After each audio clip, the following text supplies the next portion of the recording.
Good evening. It is July 15th. This is the Newberg City Council meeting. Welcome. I call this meeting to order. Could we have a roll call, please? Yes. Counselor McBride? Here. Counselor Wheatley? Here. Counselor Kilberg? Here. Mayor Rosacker? Here. Counselor Cloyd? Here. And Counselor Carmen. Here. And I am trying to get Counselor Yarnell Holloman on the Zoom right now.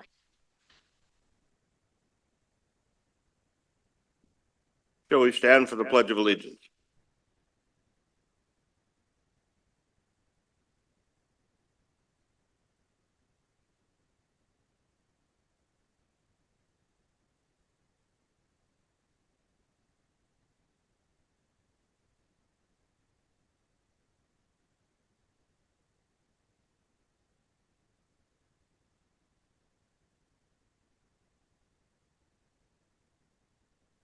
All right, welcome everybody.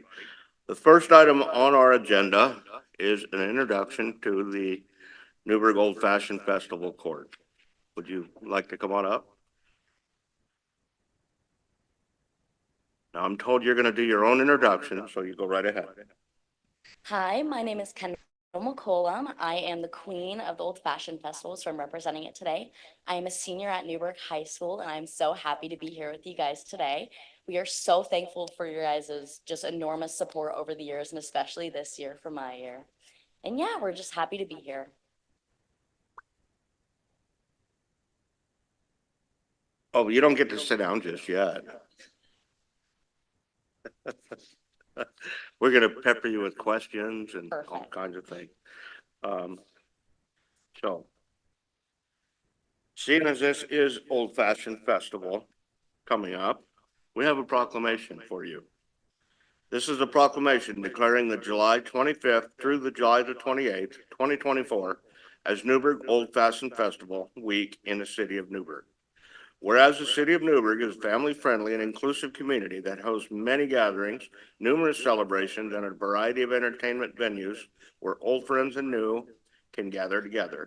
And whereas each year the city of Newberg and many members of the community participate by celebrating community spirit during the last full weekend in July.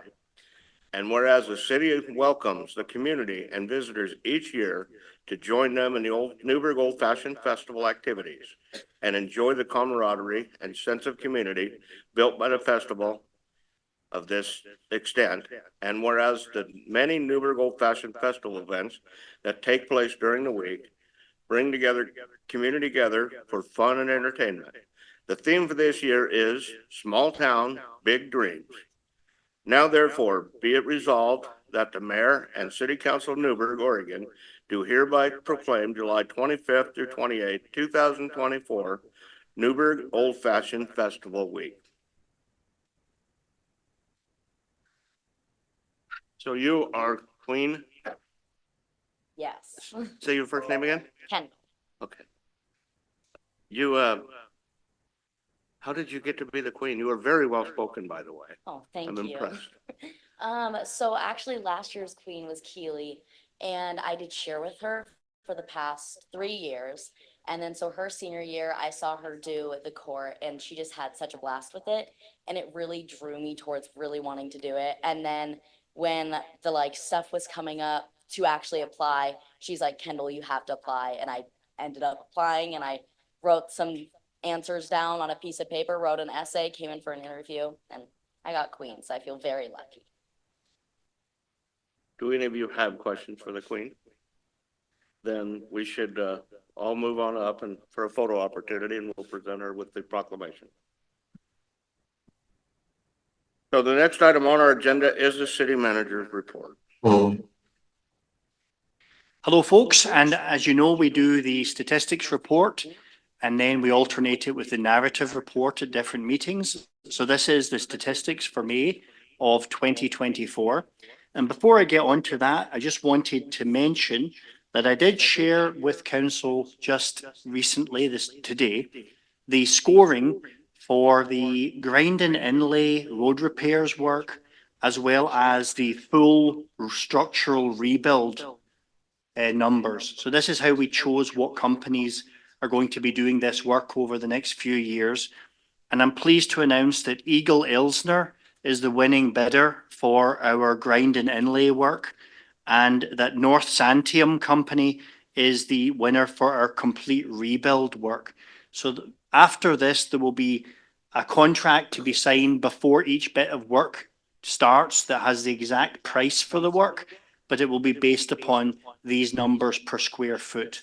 And that will give us the ability to move quicker than we have before for getting roads fixed. And I'm hoping that some work will be starting very, very soon. Okay, so moving along. And and for planning, for combined planning decisions, we can see that it was 9, a little bit less than some of the hotter months we've seen recently, but not too bad. And 11 units for housing, once again, not too bad. So actually things are holding up a little better than we had thought they might through this sort of housing downturn. Permits of other types, 79. And that's a good bit less than the median numbers, but it's still a respectable amount. But I've got to call your attention to this whopping number, 856 building inspections by 1.5 people in a month. So that is a heck of a lot of building inspections. And each one represents one thing inspected, some framing, some duct work, plumbing inspection, whatever it might be. Community engagement, 23 submissions through the website, which is very average. And social media engagement still running a lot hotter than the last couple of years, probably because Emily added an extra social media platform and it was 15,000. Socials followers, 4174, 782, and LinkedIn 443. And that's been trending steadily upwards, although as I said, we have added an extra category of social media. Public record request, they decided to give Rachel a break this month. Only one public information request, so that's good. And could you move the other tile a little bit there, Rachel, so I could read that? Okay, no worries. Thank you. And I assumed it wasn't 0.58, but you never know. So 1.58 millions of accounts payable and 1.01 million of payroll. And of course, I have the highest check numbers, which I'm going to read off in a moment. And HR activity, we had recruitments that we've been running have been 6, hires 0, separation 0, FEMLA, OFLA, and other claims 3. And those are fairly standard numbers. And by the way, we're still fully staffed except for new positions that we have added, like the sidewalk crew. And IT resolved 288 service tickets. That's a little bit more than usual, and each one represents one IT problem solved. In fact, the projector was not working when we got here today, so that was another one solved. And they responded to 2 after-hours on-call events. Library activity continues to go gangbusters. 8,473 on the door count and still over 30,000. And this is May. This isn't highest summer reading numbers yet. 30,748. I'm wondering what June and July are going to bring us for summer reading numbers. Public safety, 2,425 calls for service. And that is quite a busy month, as you can see.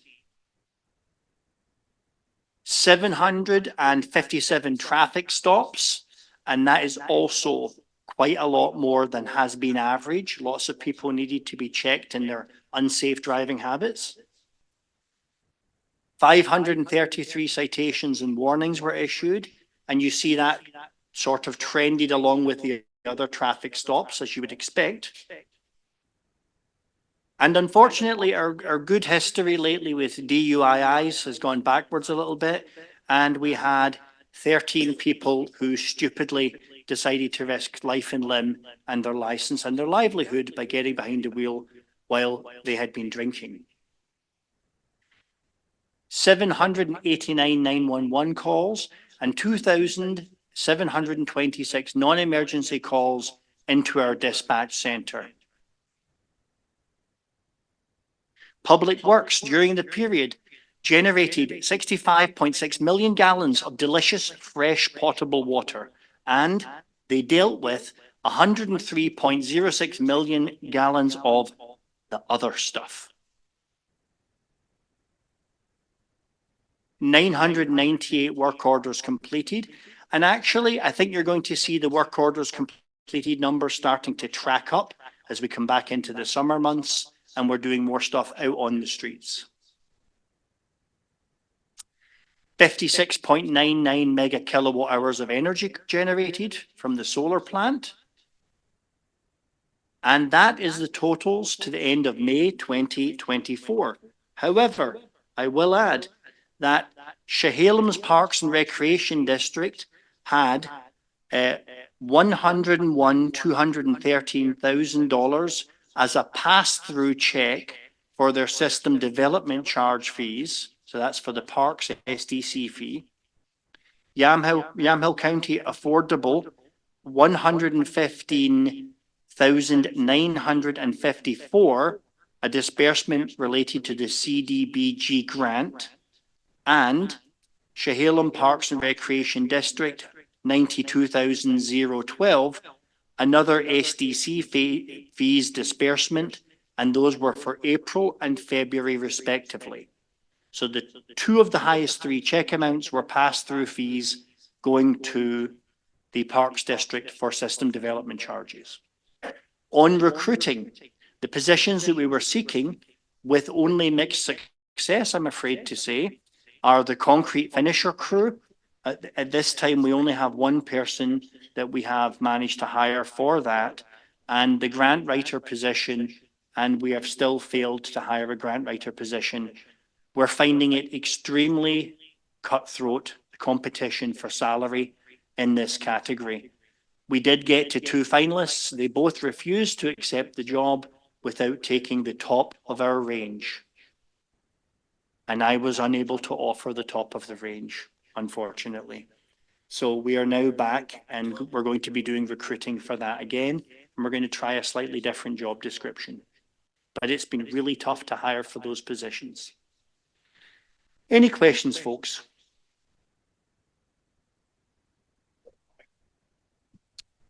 So Will, on the grant writing, is there a way that we could partner maybe with McMinnville or the county? Do they have anybody and, work at it from that angle instead of trying to find our own, maybe just partner up with them? We could, but as you guys know, I like to try to stretch our staff as much as possible to do multiple jobs at once. So my plan for the grant writer position was they would also help with doing engineering, document scanning, and archival work and other things in the engineering division. So they would be doing grant writing when we need it, but they would have a baseline of doing some clerical assistance with engineering. And so I know I could probably get some hours from Mac for that, or indeed an outside contractor, but I think I can get more bang for our buck if they wear two hats.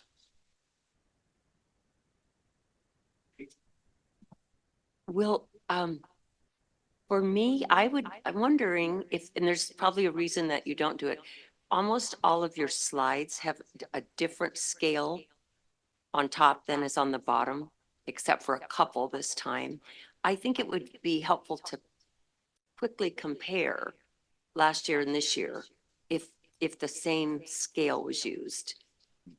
So I don't know, what do you think about that? To be honest, I could try to do that, but without making one of them a transparency to overlay over the other, it might be hard because we don't use any fancy graphic design software. These are just cut and paste from Excel. So to get the scale perfectly aligned, I would have to have one image be a transparency over the other because they're from 2 different years worth of data. You couldn't change the scale in Excel? Only manually Yeah. by trying to drag, I can It's try, okay. I can It's try, okay. but it's not going to be beautiful. Okay, thank you.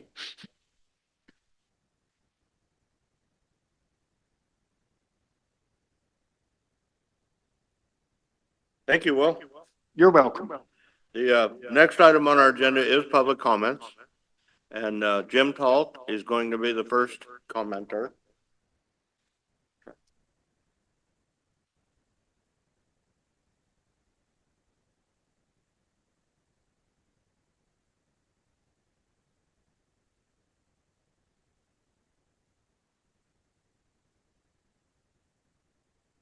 Howdy, thanks a lot. Thanks for having me.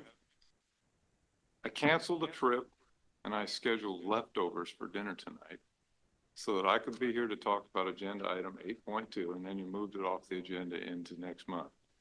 So I decided to punish you and come down and make public comment anyway. But I pared it way down so that I have something to say next month. And this is in regard to what would have been agenda item 8.2 this evening. The money that you give to Housing Authority Yamhill County will go to work helping people right now this year. And those you help will be current Newberg residents, some of which have lived here for decades. But this is not just about helping the elderly, because half of our 700 manufactured homes are in family parks, and the families in these parks are often severely rent burdened and don't have money for needed repairs. Most of our manufactured homes are in council districts 1, 2, 5, and 6, with 6 having the most, which is over 400 manufactured homes.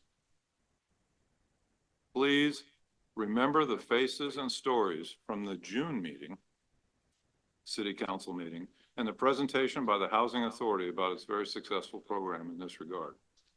Please give your enthusiastic support to this important Yamhill County housing project next month when it comes up on the agenda, and I hope it does come up next month. And that's it for now, but thank you for hearing. Thanks. For what it's worth, Jim, we thought it was on the agenda too, so I know. we're as disappointed as you are.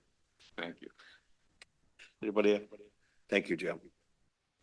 And next is Jared Jones.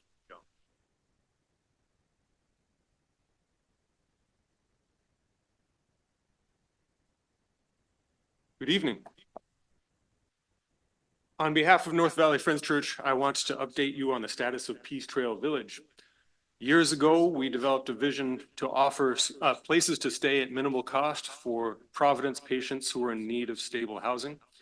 The original plan was to expand from our 2 tiny homes on wheels to a designed village of 9 with laundry facilities and common space. The city made it clear at that time that local codes did not contemplate tiny homes on wheels either to permit them or to prohibit them, but would allow them for this particular project.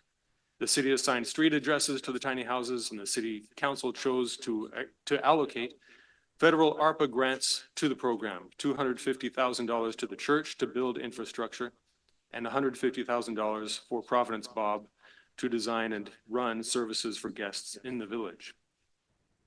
Later in 2022, it became clear that the city could no longer support the use of the tiny homes on wheels because of code and zoning concerns. Our guests moved out of the existing tiny homes, which still sit empty. The church quickly shifted to focus on building a cottage cluster permitted by recent changes to the city code. We hired architecture and engineering firms to design 8 cottages on foundations and a 9th building for laundry facilities. Early estimates suggested the cost would be some 1.2 million to build, an intimidating number, but one we could imagine raising given the solid start with ARPA funds and at that point over $55,000 in private donations. We hired a project manager who guided the processes of designing the village, filing a land use plan, and gathering estimates. This work cost a total of $176,465, which the church has reported to the city on a quarterly basis. The land use plan was approved in February 2023, upheld by the Land Use Board of Appeals last July and extended for 6 months this February. That final extension expires this August. Meanwhile, the church is still working to connect its property to the city water system. This has been in process for years, and we hope it will finally happen this summer. However, this year it became clear that the timeline for the water system improvements would make it impossible to pull building permits for Peace Trail Village before the extended land use plan expires. We still hope to invest ARPA funds in the portion of water and sewer connections relevant to Peace Trail Village. With no further alterations to the project itself, the estimated total cost of building the village has ballooned to some $2.2 million, 4 times the estimate under which the ARPA grant for tiny homes was awarded, and $1 million more than was anticipated when we first shifted to a cottage cluster model. It will take us more time than anticipated to raise these funds.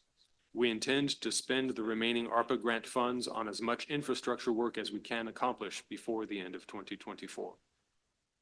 We have established Peace Trail Village as an Oregon nonprofit corporation, which was granted 501c3 status by the IRS in June. While we prepare for utility connections to provide the basis for a timeline and serious fundraising, the PTV board is exploring additional ways to address the housing crisis in Newberg in partnership with local agencies.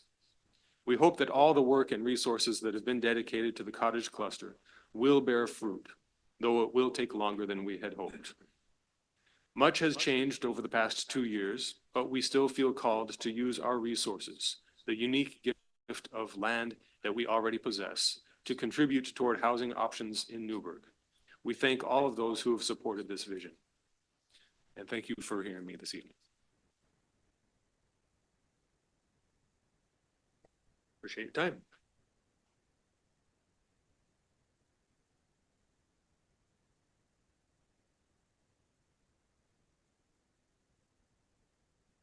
So our next item is going to be the Community Development Department Customer Service Initiatives. Thank you. Good evening, Mayor, members of the City Council. Scott Siegel, Community Development Director, and joining me is Clay Downing, our Planning Manager. Thank you for setting aside time this evening to hear about our customer service initiatives and community development. This is I think this is an opportunity for the council to look under the hood, so to speak, and see how we do business and to provide feedback. This is part of our customer service effort, is contacting all different facets of the community, including yourselves, to get feedback on the work that we're doing. This work follows the City Council goal on customer service. Make sure I'm doing the right one here. Which one do I use here? The bottom one, thank you. No. All right, there we are. So as the council will recall, you set a goal in 2023 to create a high level of customer service throughout the city organization. And this pertains to community development, planning and building in the way that we provide permitting and development services, as well as the long-range planning and policy work that we do on your behalf. The objectives or the action items that directly relate to planning and building speak to streamlining the process for issuing building permits, creating a team to involve engineering and planning in regular simultaneous work. So in other words, coordinating and better integrating the work that we do together, and publishing a customer service standard, which is a citywide objective or action that we've taken on through this work product that you have before you, customer service plan. This evening, we're going to cover our approach to that council goal, sort of how we've worked with the staff, as well as in community development, as well as other departments and other colleagues, and how we intend to continue working and reaching out to the community and stakeholders, our customers. Seems to be frozen.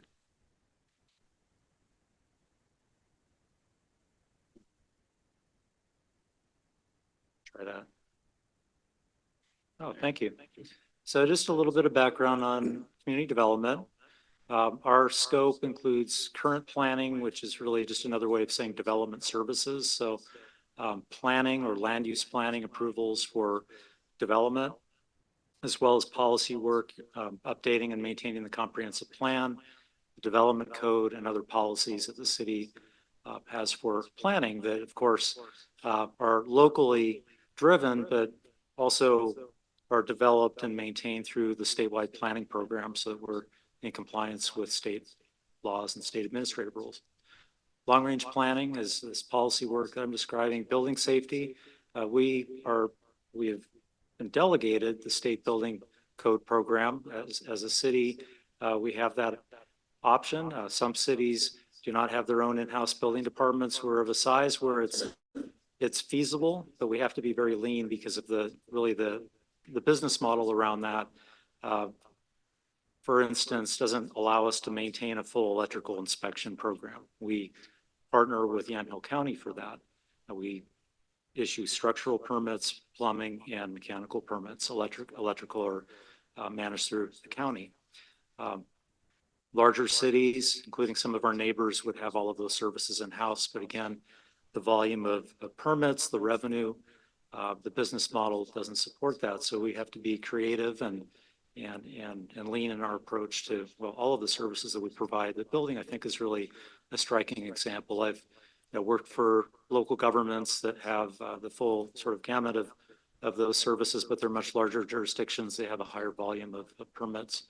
And then finally, economic development, which for Newberg is really a partnership and a network that we participate in with other agencies and organizations such as SEDCOR, Yamhill County to some extent, the Mid-Willamette Valley Council of Governments, which serves as our economic development district, and community organizations, which are really vital to the work that we're doing toward economic development. It's really trying to be connecting and finding and helping others realize opportunities and leveraging resources that exist throughout the community and the region toward economic development, which you're all familiar with. Oh, and just a bit about the personnel in the organization here. You've, I think, met and worked with the planners at one time or another. On the building side of the house, we have one plans examiner, one building inspector who is our building official. So Brooks Bateman is our building official. He's supported by Michelle Faber, administrative assistant. Jared Bradbury is our plans examiner, does both residential and commercial plan reviews. We've been working toward developing in-house capabilities among our existing staff to have more plan review capacity. So that's a goal that we're working toward. But at the moment, for the time being, we have one plans examiner, one building official, of course, who is also our lead inspector. Our plans examiner backs up Brooks when the building official is out of the office. And we have a part-time commercial plumbing inspector and office support. We're required to maintain a building official position and also the commercial level electrical inspector, or have a partnership, have an agreement with another agency, as well as a plans examiner, in order to maintain this state delegated program. On the planning side of the house, as you're aware, we have three planners, three very capable planners, and our planning manager, Clay, and myself. I do serve as a planner and a project manager on a number of planning initiatives. And we're all supported, and the whole department is supported by our administrative assistants, Michelle and Faye. So one thing I would just say about this in terms of our customer service approach and our capacity is that we're, from my experience, having been in the business for over 30 years and having worked with a lot of different cities, towns, counties, consulting firms, I'm so impressed and I was so delighted to come to work here because our group is very positive, can-do group, hardworking group of people. And we're also, as you know, very lean and are resourceful and wear many hats and are led by our esteemed city manager who supports all of us in that endeavor. So that's just a little bit about us and our kind of who we are as people and our approach to this work. The customer service plan process itself starts with outcomes. So we really started out with, what are the end results in mind? How do we achieve a level of professionalism, being courteous, reliable, accurate, timeliness in our work, and trying to achieve an overall level of satisfaction and value toward our customers in what is admittedly a very challenging line of work. It's primarily a regulatory business that we're in, although the policy work and the community outreach and the economic development initiatives are not regulatory. So we have that in a sense to offer a carrot, if you will. Most of the work that we're doing and reviewing plans and issuing permits is in the context of maintaining code compliance and implementing the community's vision through the comprehensive plan. So we wanted to start with outcomes. What can we reasonably demand of ourselves in order to meet your needs, in order to meet the needs of the community within sort of the rule of law and the framework that we have to work with? We developed metrics around that. So there's some of the metrics that we'll be discussing this evening are mandated by the state. Some of the metrics are guided by city code. Others are more aspirational, and we've tried to set the bar as high as we reasonably can while making the metrics, smart, sort of achievable and measurable, and in order to hold ourselves accountable. So we'll talk about the metrics. Clay and I will sort of tag team on that a bit, the strategies, as well as the initiatives, many of which are underway.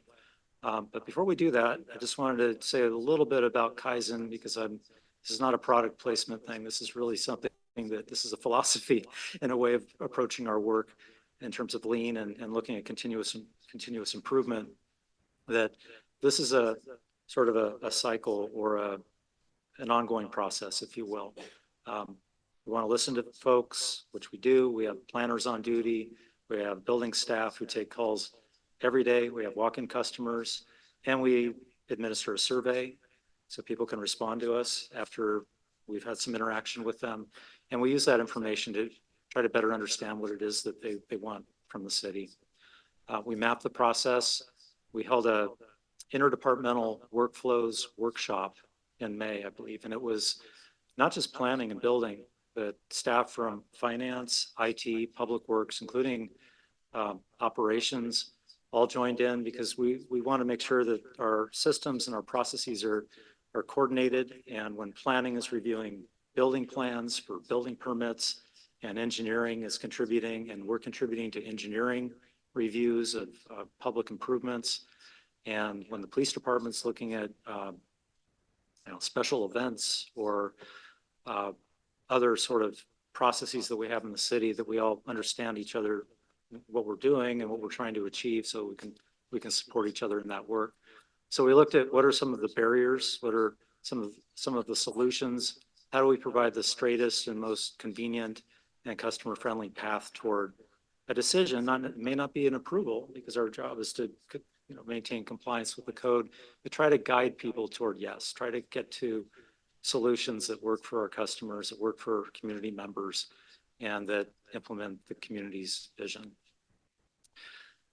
We do this sort of internally. We look at our staffing, we look at project management principles, making sure that folks are know what their role is, know what's expected, how we're going to communicate with one another, and develop sort of project management plans. For example, the work that we're doing now to implement OpenGov, our online permitting system, is an interdepartmental process.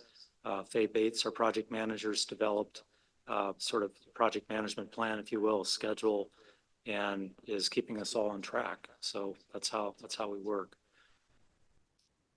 Then on to metrics. So with permitting, these are really the main areas of focus for permitting. On the left-hand side are sort of the planning approvals or permits, if you will, as well as some of the engineering-led permits or approvals. So you may be familiar with sort of some of these terms. We have a planner on duty who's available during regular business hours, taking calls, reviewing emails, responding to customers. We have a pre-application process, which is more of a formal process that prospective applicants or property owners or business owners can meet with all of the departments that concern their project. We have really 4 different levels of land use approval that are based on different levels of community involvement or discretion or complexity in the project. Engineering, of course, is the lead for right-of-way permits. So if someone is trying to open a new driveway onto a street, or they're doing any work in the right-of-way, there's a process for that. And we need to work very closely together because there may be land use implications around those public improvement projects or right-of-way projects. So that's just a little bit of an overview. Building, of course, has plan reviews and inspections is really the core business. And with that, I'm going to hand it over to Clay, unless you have any questions for me about sort of the background and the intent of what we've come up with. And Clay will talk a bit about the planning metrics, and then we'll hand it back to me for building. All right, thank you, Scott. So what I'm going to be doing is going through some of these metrics. I'm not going to, on some of them, there's a fair bit of text. All of it's in the customer service plan. So these are pulled directly from there. So there's additional detail in that plan. This first one here, we're really talking about customer experience and the things that we're going to measure to determine to what level we're meeting the needs of the people that consult with us. We regularly, even at the wastewater treatment plant, even though that we're not at City Hall right now, we still get drop-ins and people coming in person. We also take a lot of calls and emails on a daily basis. And so we're looking at what our timeliness is, the level of accuracy that we're providing people. Are we getting it right? And are we getting it right the first time? Are we answering people's questions? Are people getting the level of professionalism that they expect? And that has to do with not just planning, but also with the building department, also with the engineering. So some of this has to do with our customer service survey that we launched, where we asked questions about what did you do? How did you interact with the city? How well did we treat you? And how well did we help you figure out whatever it is you were trying to find out? Here, there's another one, again, coming directly from the plan. So there's a lot of words and text on this slide, but this to get it, we're trying to look at how well and how timely and how professional were we in the way that we dealt with something. And so as we look at land use, we're measuring both the things that we have direct control over. Those are the ones that you see on the left-hand side and that have kind of a 90% attainment target associated with them. So those are things that are really pretty wholly in our court. But then there on the right-hand side, there's also things that we have influence on, but we don't have complete control over. If someone gives us an incomplete application, we can't make them give us all the materials. We can tell them they didn't give us all the materials and tell them what we need, but we do need them to participate in that. But it's important to include some measurement associated with things not completely in our control, because everyone wants to know, when am I going to be done? And even if we're not 100% of participation in there, even if they are part of it, we would still like to be able to answer that question. And we would like to give people an expectation about those sorts of things too. So that's what this metric is all about, is areas where we have control and targets for that, and areas where we have less control, but still some, and targets for that. I think I did switch up my left and my right, by the way. I think there are areas of where we have indirect control are on the left, areas where we have direct control are on the right, in green.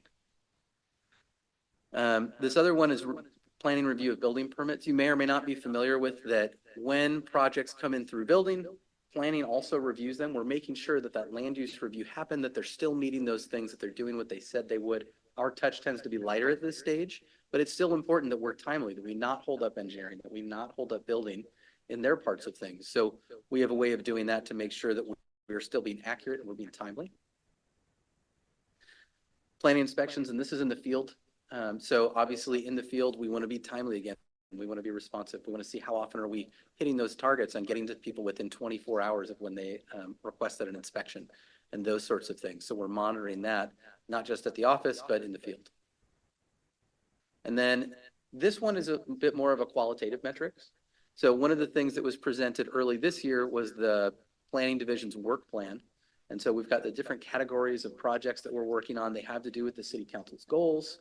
They're often related to state mandates that we're trying to implement, kind of like Scott talked about. They have to do with our code maintenance and some of the other initiatives that we have going on.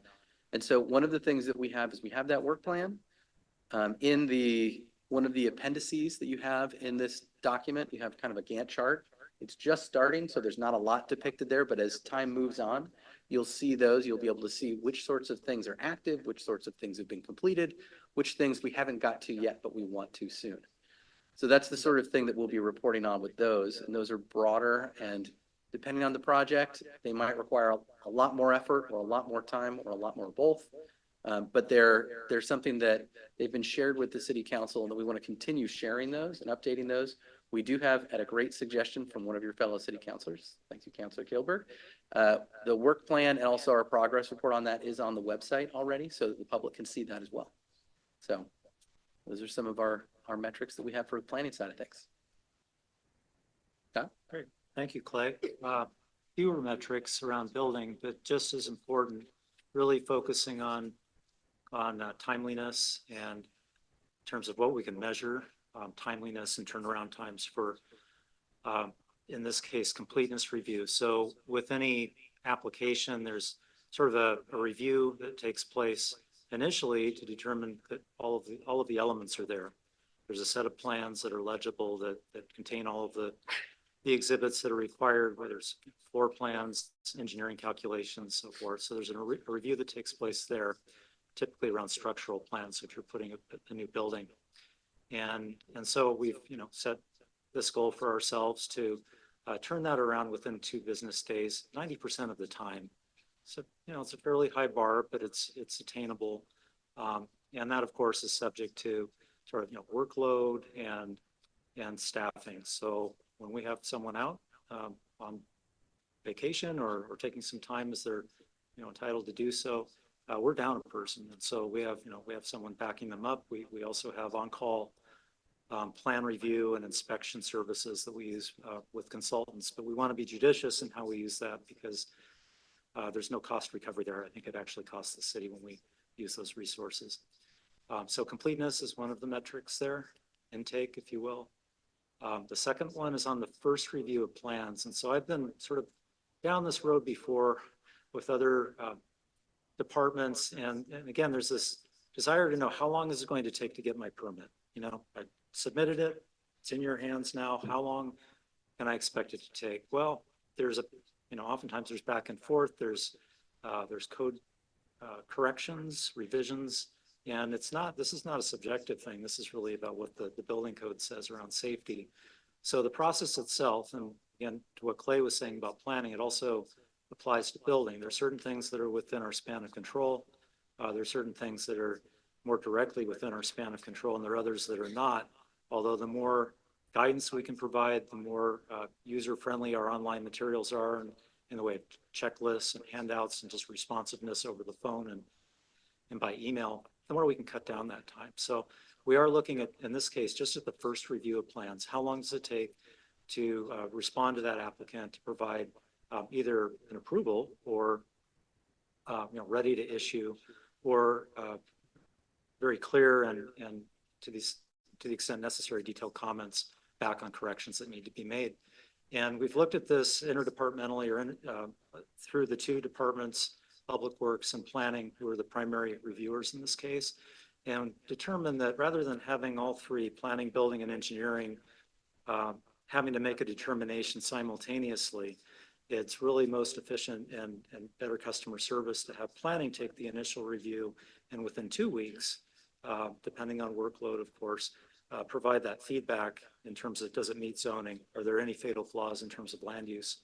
And then for engineering, again, engineering can sort of run parallel with planning, but engineering will have up to 4 weeks, sort of, again, that's a target, to provide a similar level of feedback. And the reason, again, for that is that if there are planning requirements, for example, around setbacks that interplay with engineering requirements, for example, around stormwater drainage and building placement, those things can affect the overall plan and require revision. So we want to make sure that we're coordinated. And in this way, a sequential process provides better customer service. And then ultimately, building is set for itself that within 6 weeks, that initial first review of plans. And these are, this is new construction. Typically, this is, although it may be, additions onto homes, these are new builds or typically fairly complex remodels. And we looked at other jurisdictions. Our building official surveyed other building officials, and what we found was that not everyone sets targets like this. Not everyone has metrics, but for those that are sort of our peers, we feel like we're in the range, given our staffing levels. If there was a desire or policy direction to accelerate that, then we would need to look at alternative service delivery models or staffing. And then we have broken out, the city formerly had what they called a fast track review for certain classes, classification of permits. And I think it was a 2-week turnaround. And then that had to be shelved. This was before I started with the city. But since then, we've looked at, are there certain types of permits that are more routine that can be perhaps processed over the counter or within a matter of days and not weeks? And so as a pilot project, we've started turning around permits on residential solar decks and sheds, looking at a 3-day, ideally within 3 days, it may be 5 days, but that's, we feel that that's providing better customer service than get in the queue, and it could be up to 6 weeks along with a complete new, building. Again, this is a pilot project. We're seeing how it goes. We'd like feedback. If any, members of the community or contractors, homeowners, or have had any experience with this, we'd like to hear some feedback on it. And then the final metric here that we'll talk about is around inspections. And similar to planning, we want to get out there within 1 or 2 days. Typically, these are time-sensitive projects or parts of the project, phases in the project, and there are people waiting. They're pouring foundations. They put up forms. They're ready for building foundation inspection, or in the case of planning, verifying the conditions of approval are met. Get occupancy. And with that, that's a lot of information. It's pretty dense. It's all in the plan. But I wanted to pause there before we sort of wrap up with our strategies and where we're going from here. If you had any questions at this point. Okay, so in the plan, yeah. Elise is on Zoom with me. Yeah. Go ahead, Elise. Hey Elise, go ahead. guys. Hi, can you hear me? Yes. Yep. Okay, awesome.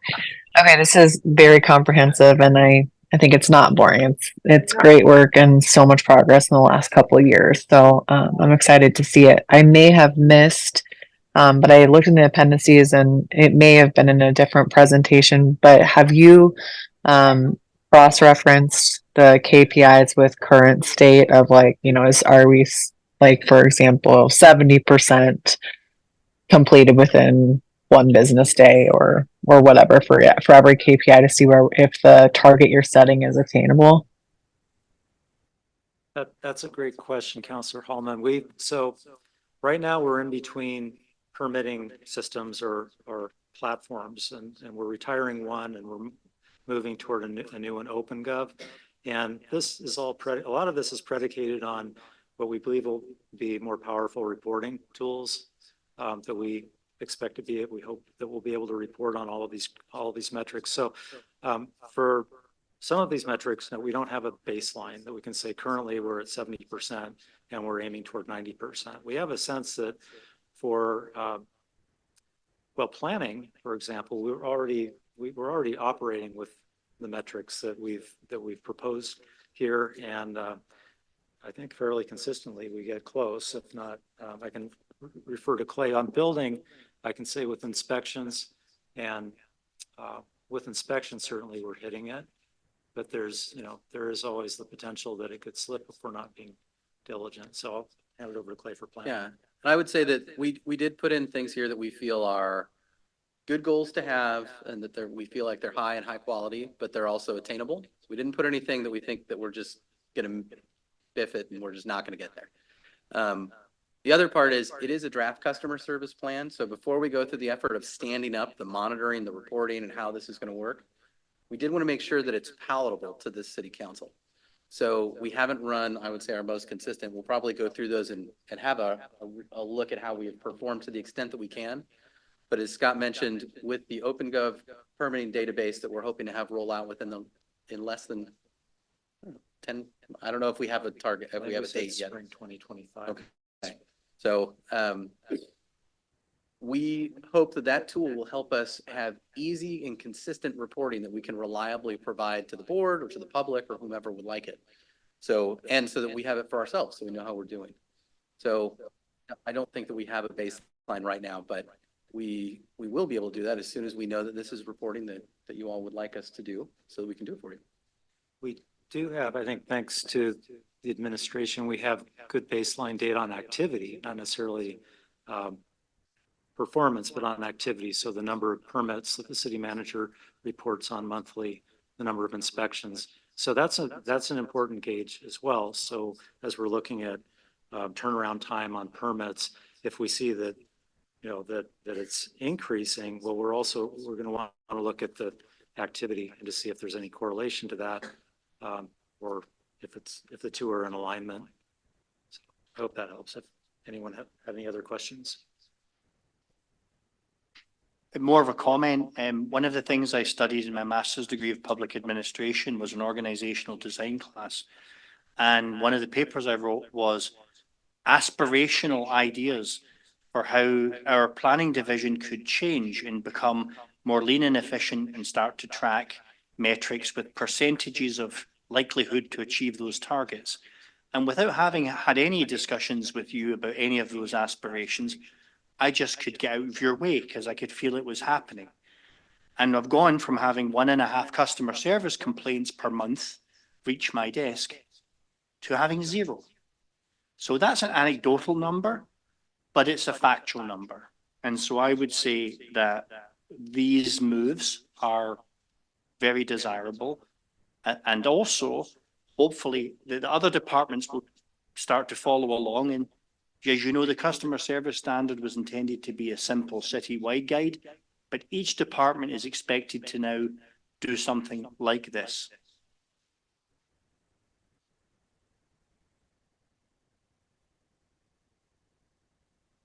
Any other questions, Mayor? The strategies are really the sort of the meat of what we're doing. There's a lot happening, behind the scenes where we've got customer survey out on the street. I think the challenge with that is getting people to feel comfortable responding to it. I know, having worked the other side of the permit counter, running permits and doing development, there's sort of a reticence to provide feedback because you're like, well, what is it going to mean for me the next time I need to work with the city? Well, we're here to say that we want to hear from you. We can only, we're in a position, albeit a limited position, to help. And the more we know, the more we can help. So I think a lot of the feedback that we receive happens just by happenstance. If we're out meeting with a community group, folks will come up to us afterwards and say, hey, did you know about this or that? And so we want to be out there. We want to be accessible. We want feedback. The next item is really about, and so we have some strategies and some work that we're doing behind that that's in the plan. If you had any feedback on that, we welcome it. Attracting local business and economic development. This is something that requires much more intentional approach. And, again, as I was saying earlier, with our partners and other organizations, it takes more than just a 0.25 FTE in the planning department, the city of Newberg, to try to, get the mill site redeveloped, or to try to retain a major employer. So, Clay was going to just say a few words about what we're actually doing behind that. Yeah, so we recognize that there's a couple of different ways to go about economic development, and it really is a team effort on the planning division. We don't have any FTEs designated specifically to economic development, but one, we want to retain and help grow all the businesses that we already have in town. We want them to feel that this is a home and that the city supports them in what they're trying to do by giving them timely, accurate, helpful information. And then in addition to that, we recognize that there are places that could be a great home for a new business that's not here right now. And so the mill site is a really obvious example, but there are others in addition to that. Not every single storefront on Main Street or on First Street is full. We want them to be full. We want them to be full of thriving businesses that are doing really well. And so we try and make sure that we're supporting those folks and that we're working with some of the partners that Scott mentioned earlier. So we try and talk to the said course. We try and talk to Business Oregon. We try and ask questions when we see lead responses come from Business Oregon and say, is that a good fit for our mill site? Is that something we need to know more about? And then we work with those partners to make sure we're being responsive to those sorts of opportunities. So they don't come up on a regular basis, and we don't know when they're going to happen. So we do try and be ready and have points of contact, whether that is James Dingwall as being our enterprise zone manager, whether that is Scott going out and speaking to our local council of governments and making sure he's stewarding those relationships, or if that is me hopping on the phone because someone gave us a strange call asking questions about the mill site. We've got to figure out what they need. So those sorts of things. Thank you, Clay. Or it might be one of you or the mayor saying, we've got to, we should pay some attention, or the city manager, I should say, saying we need to put some resources or put some time into attending to this opportunity here. And so that's what we're here to do.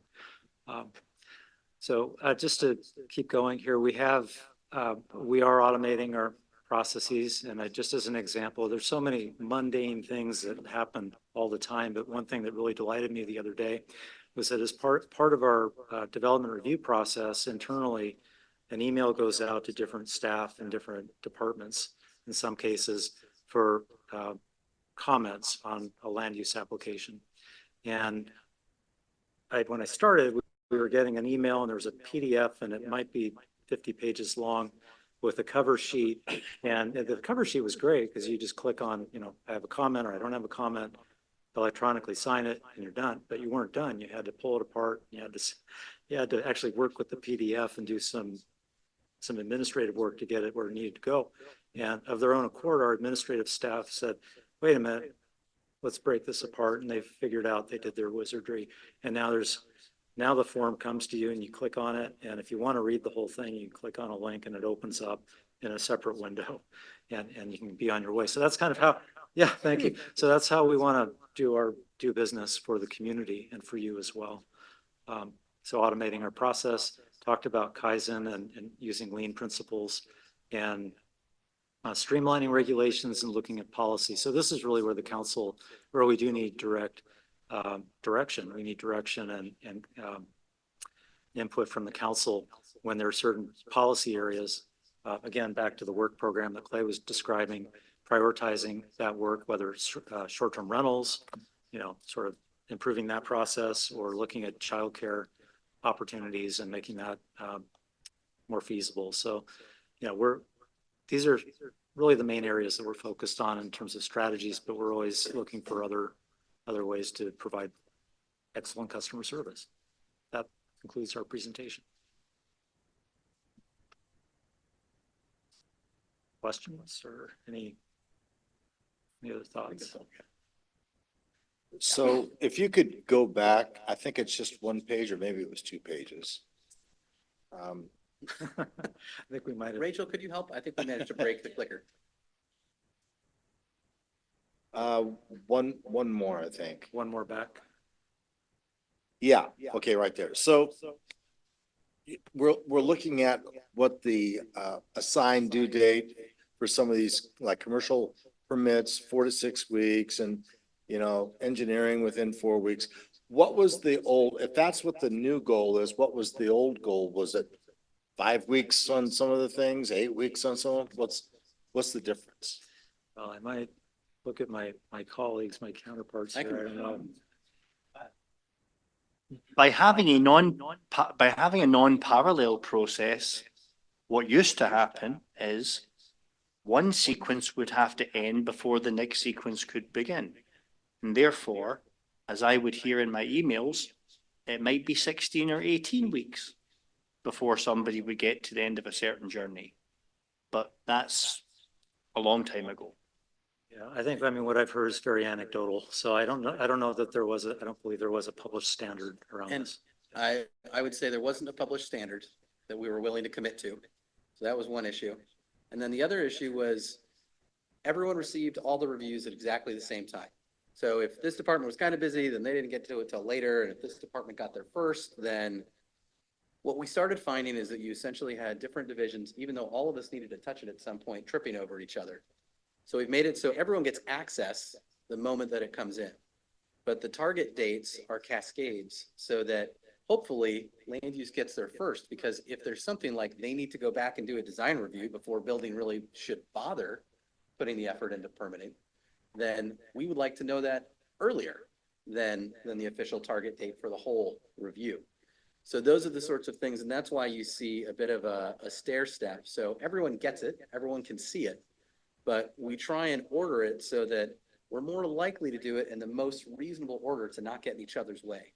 So we're trying to get there as fast as possible, but in an orderly manner. If you went skydiving and everyone was supposed to land on the same target, you would ideally not want them all landing on it at exactly the same time. So that was kind of what we're shooting for. That's good. Well, I mean, this is needed to be done for years. And so I'm really happy to see this. And I'm sure it'll be a process that, you know, you can always improve on down the road, but I think this is a great start. It's just a great start, and I'm hoping that this will speed things up for everybody, and, you know, the word will get out that we're a workable city to deal with, instead of from so many of the contractors, we didn't have a good name. And so I'm glad. Thanks for doing this. This is looking good.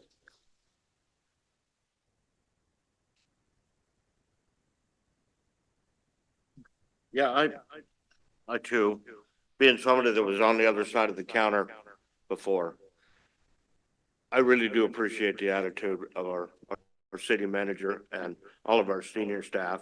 And it appears that it goes all the way down to the very base of your staff. So thank you for putting us in the business of being in customer service. That's what we are. That's what we do. And thank you for recognizing it. And I agree with Mike. You guys are awesome. Thank you. Thank you. We really appreciate you taking the time to look at this evening. All right. Thank you, everyone.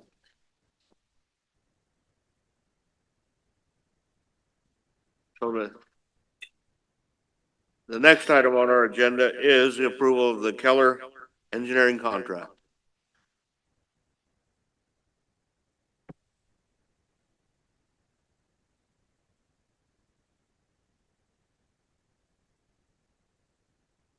Good evening again, Honourable Mayor Rusacker and councillors. We're going to go through a few slides, first of all, about the appointment of the Keller Associates engineering firm to fill the role of our city engineer. And then after a question and answer session, because I obviously wish to allow Mr. Smith to introduce himself later and take some questions of a nature which would be beyond my understanding, then we can move on to the resolution phase. Frankly, due to cost overruns on Elliott Road, the city manager had a need for more fiscal control, particularly when thinking about the future of the water plant. And so we launched a reorganization very recently in late March of 2024. A key component of that, obviously, was to do restructuring to replace our in-house city engineer and deputy city engineer with an outside engineering firm. This is in alignment with Council Goal Golf 6, implement a careful and prudent fiscal policy. Within that goal, the objective that is relevant to this discussion is making sure that the city has long-term financial plans that support its goals and objectives. Plans built within our budget for capital improvement are no good if we can't stay under budget. Better cost control on large capital projects will make sure our planning can be more accurate. A request for qualifications was run with advertising in the business section of the Oregonian and direct email marketing to Oregon licensed civil engineering firms. The RFQ requested that they provide a clear and concise description of the firm's capabilities to meet the RFQ requirements.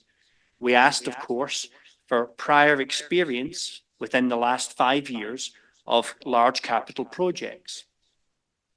And references from other customers were sought. And when we were looking through the references, in particular, we were looking for fairly large capital projects, including large water infrastructure projects. Keller provided us with references from these cities, as well as some smaller ones. There was a requirement for insurance, of course, and the successful proposer was required to meet the city's insurance coverages as described below. The successful proposer had to provide certification and name us as an additional insured. We also requested that the firm have the capability to provide us with 30 hours of general engineering assistance, as well as making themselves available to conduct engineering design services these being two very different functions. Now, I'm very glad to have followed on from Clay and Scott this evening, because the 30 hours is the type of work that dovetailed into that stair-step process that they just described. So this would be assisting with plan review type work to do with engineering land uses. These were to be at a set rate, whereas the additional services for design work would be negotiable. One objective of the exercise was to conduct general engineering services less expensively than our previous in-house model, which had not proved to be effective anyway. Things the general engineering hours will achieve: general land use engineering review in concert with one of our existing senior engineers, and of course, coming before council to represent the engineering team, assuming the title and role of the city engineer, which your entirely unqualified city manager has been covering these last several months. So I'm glad to be getting out of that business. And the city engineer will be the in-person representative for the city for these efforts. Providing the city manager with a second opinion on engineering conclusions, both for general purposes and for design. Examining additional capital improvement engineering design work and taking on such design work, assuming that they have the capacity and desire to do so. And providing the city manager with suggestions for engineering process improvements connected to project management. In other words, Keller will look at the way we do things today and inject fresh new ideas into our processes. The scoring criteria was based upon an introductory letter at no points. The capabilities and approaches were weighted from 10 to 50, and previous experience, including the references, 10 to 50. In May of this year, a panel of staff, including engineering, finance, and myself, scored the RFQ responses, and the winning firm was Keller. In June, and by the way, this is blindingly fast movement. In June, contract negotiations initiated between Keller and the City Attorney's Office and myself, and these came to fruition, and thank you, James, in the first week of July. And wrapping this up in just a few months shows how fast we can move compared to our competitors. Keller is a multidisciplinary civil engineering firm with roots across the Western United States. As you can see, they cover a variety of different disciplines, capable of undertaking large design projects, for example, a water plant. And their motto is, everything we do improves lives. And I'm very hopeful that that is what we will get from Keller. Here you can see some statistics. While they are headquartered in Idaho, they maintain offices in Oregon locations, including Salem and Beaverton. They also do work in Nevada and Utah, and are licensed and bonded for Oregon work, of course. My research also discovered that they are a family-owned business, now in its third generation of operations. The cost for the in-house engineering staff in the Keller contract, it replaces a cost that had a build-up, including benefits of $350,000, and the deal agreed with Keller will be approximately $250,000 per year. Therefore, we know there'll be a slight savings. The contract negotiation comes with a 6 months getting to know you period, and if they like us and we like them, then we will truck on into a 5-year service period. The agreement can, of course, be terminated by either party with 30 days written notice, and thus far, my engagement with Keller staff and the legal team with Keller staff has proven to be businesslike, and they seem to possess a high degree of common sense. And now I would like to introduce to you Travis Smith, our new city engineer, should you agree to pass the resolution that is before you. Do you have any questions for Mr. Smith or myself?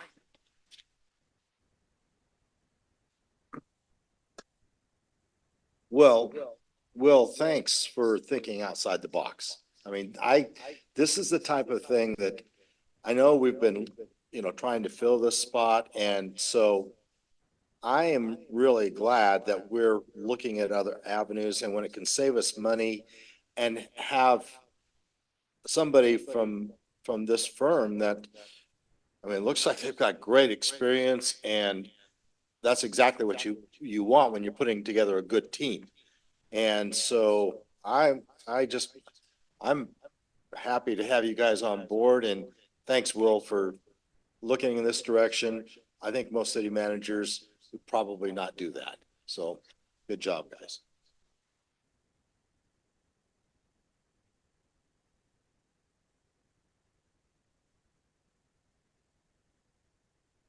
Maybe if you could just tell us a little bit about what you're gonna be able to do for the city, how our relationship is, whatever you're prepared to say. I was ready for, well, any question. Yeah, well, obviously I'm representing a couple of hundred, other Keller employees. So I am just the conduit to a pretty deep breadth of, engineering experience. So we've been established here in Oregon, for about 15 years at this point. Salem office was established in, 2010. Beaverton office is a little bit more recent, 2013 is when we started this office. About 30 employees here, but we, again, a couple of hundred employees, company-wide. What we are proposing and what we are excited to offer the city is the breadth of our resources. The design elements that you saw on that previous slide, we've got experts in every one of those fields. I am the conduit. I'll be the project manager, city engineer, helping to guide every project and development review, anything along those lines to the correct people. So really, my job is just to get the right people involved in every project so that it thrives. They're done on time, they're done efficiently and cost effectively. So that's what I'm hoping that we can offer for the city. And we have no desire for this to be a 6-month arrangement. We are very much a firm that has long-standing relationships. That's the basis of Keller Associates. So we aren't one and done project types. We are those that really love to continue to work and build and establish ourselves in communities. So, Mr. Smith, what is the plan? Would you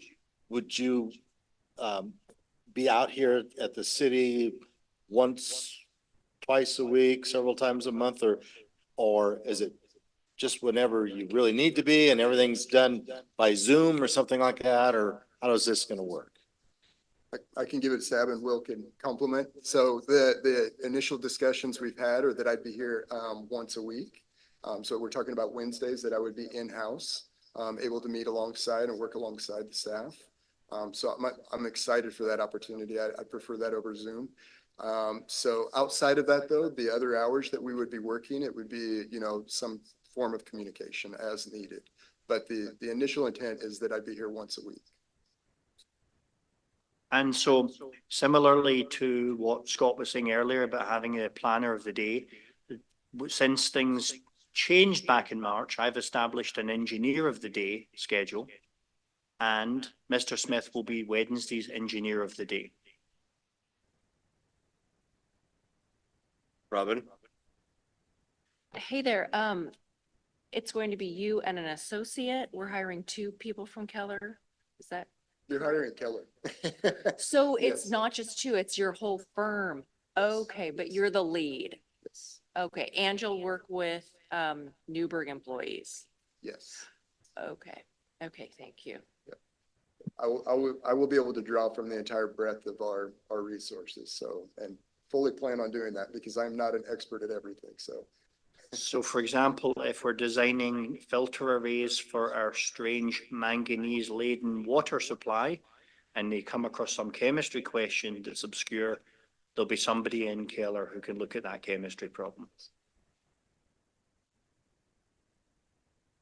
Travis, are you right now working out of Salem or Beaverton?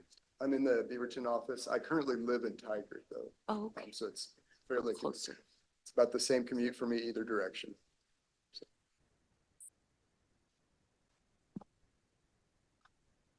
All right, thank you. Oh, Robin, go ahead. If we pass this, when would you be starting? When would you get to work? In a 3.1 microseconds. I guess that answers the question. Because I'm signing things and approving things I really shouldn't be and have been for the last couple of months. Now, I've not signed anything with design specs on it, but we really want to get an engineer in here and start signing.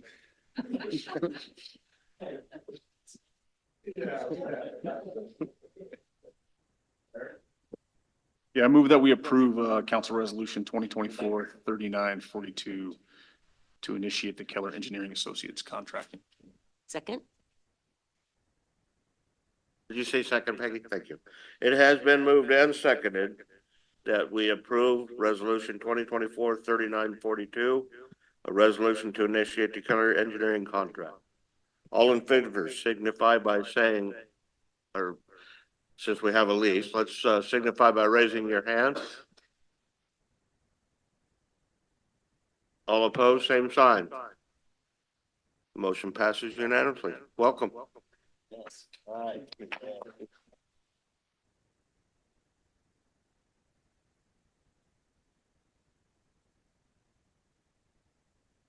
All right, it's a little after 17 or 7.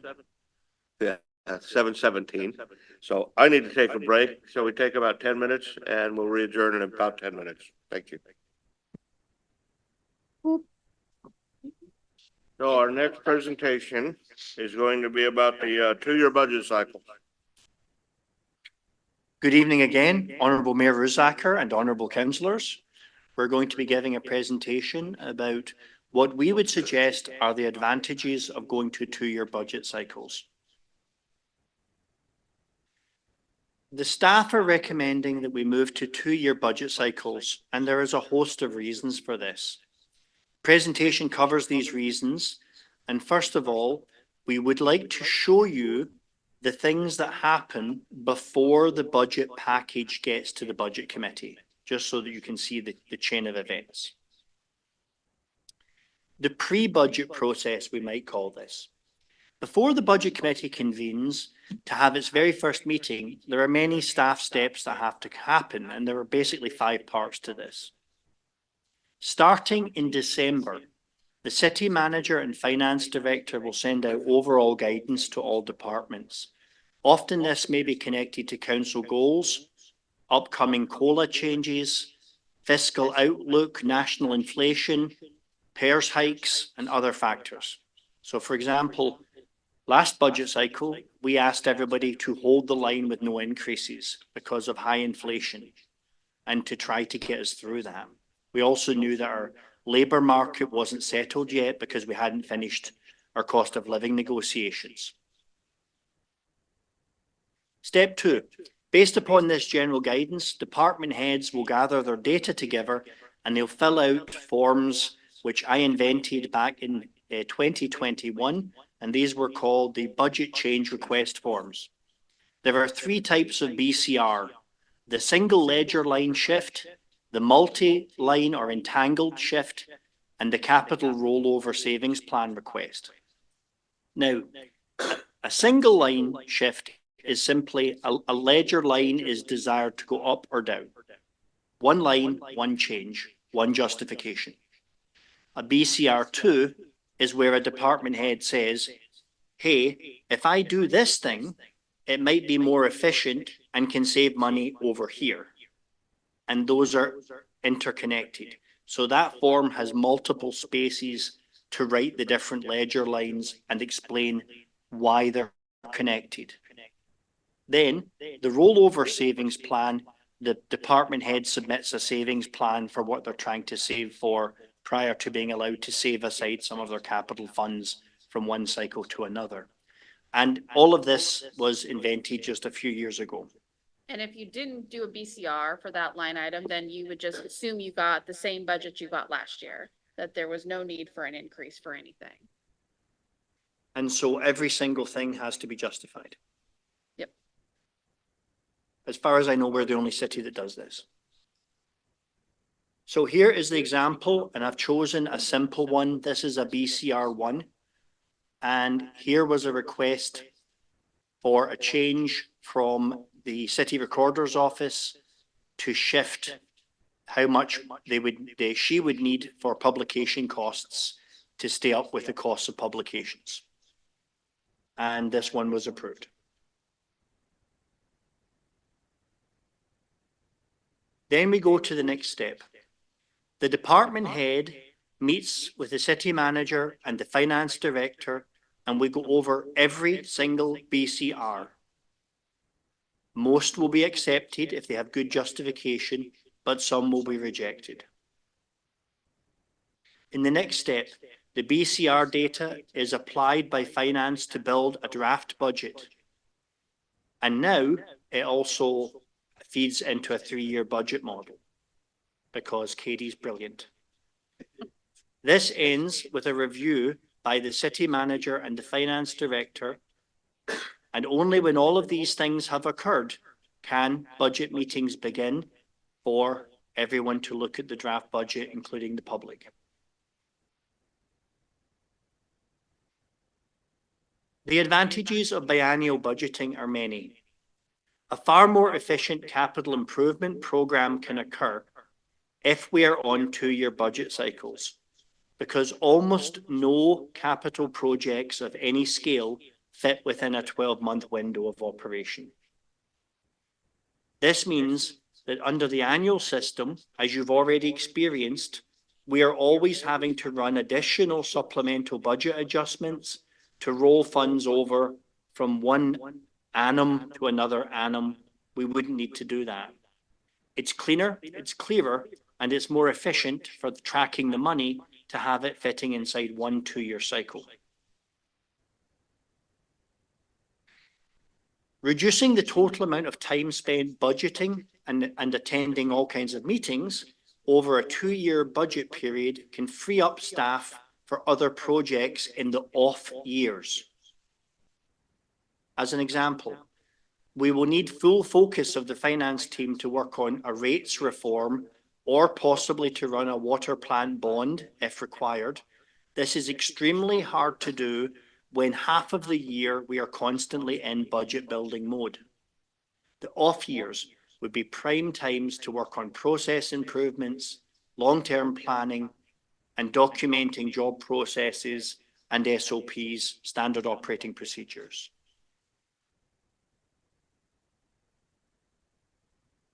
Here is a conservative estimate of the amount of time that it takes to build the budget before it arrives in the committee process.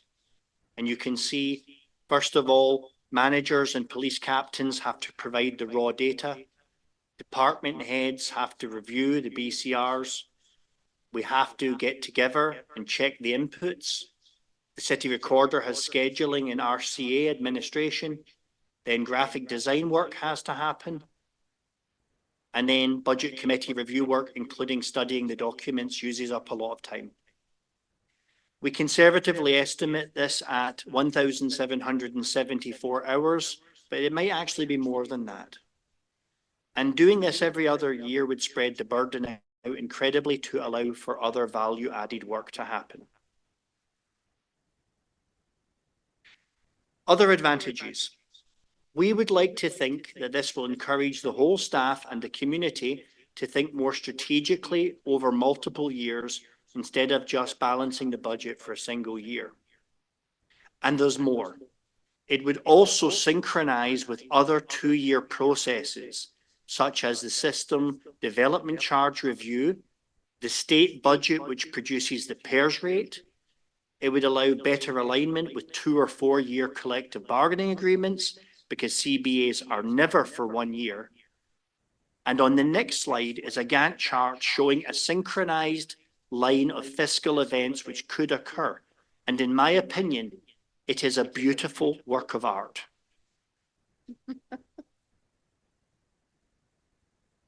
And you can see that this is conceptual because we haven't done the detailed work yet.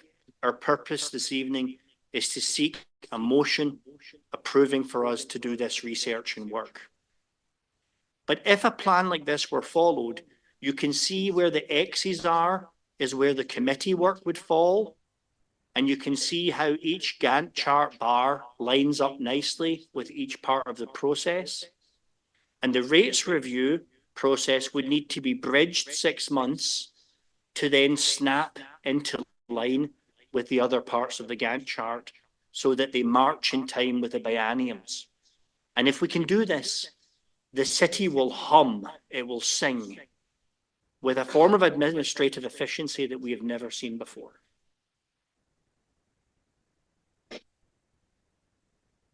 And for all of these reasons, we are requesting permission to begin to do the work on designing a 2-year budget cycle system, which would come in the form of a motion to proceed. And I've spoken far too much, since the real brains of the outfit in finance is Katie. I'm just here for the questions. Does anybody besides me want to hear the city manager demonstrate how the city will sing? Yeah, I was kind of curious about that. Well, it would probably be a note like, oh.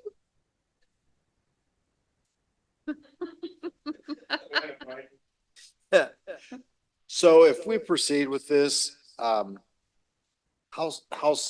soon will we would have it up and ready by the end of next year or just, It'd be for the next budget cycle. right, so.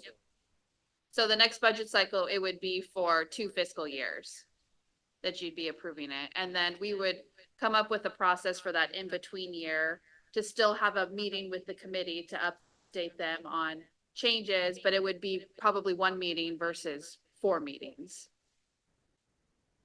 So there'd be a mid-cycle, quite intensive supplemental budget adjustment would occur to keep everything very accurate.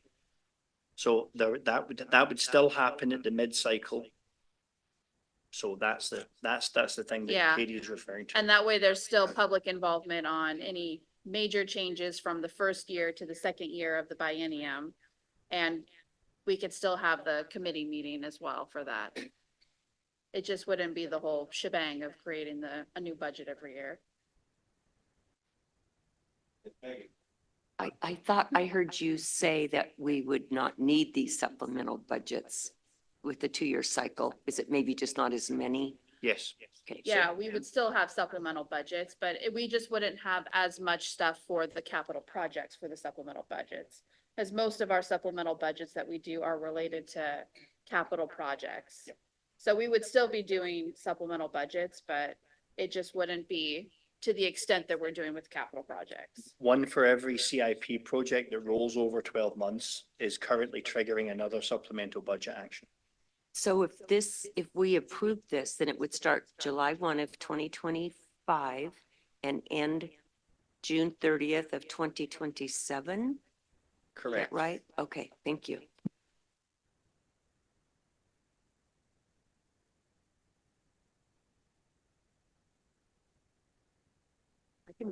Okay, I move that staff should initiate work on developing the biennium budget structure. Second. It has been moved and seconded that the staff go ahead and begin work on the biennial budget. All in favor signify by saying aye. Aye. Aye. All opposed, same sign. Elise, I have you down as an aye, is that correct? Yep, you got it. The vote passes unanimously. Thank you very much. Thank you. Thank you. We will make this happen in the short time now available.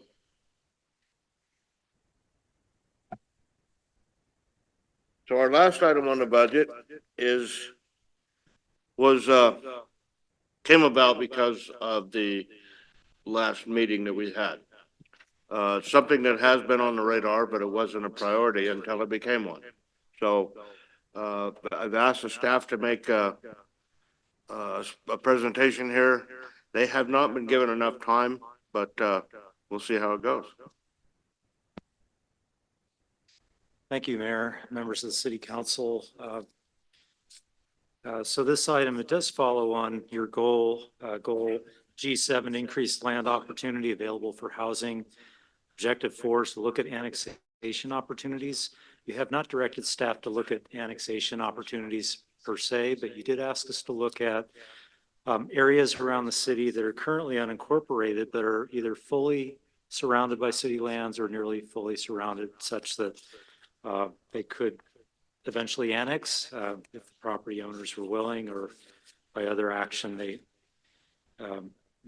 annexation process were commenced. So we haven't looked at these properties with anything else in mind other than, do they meet sort of the geographic criteria that you asked for, Mayor?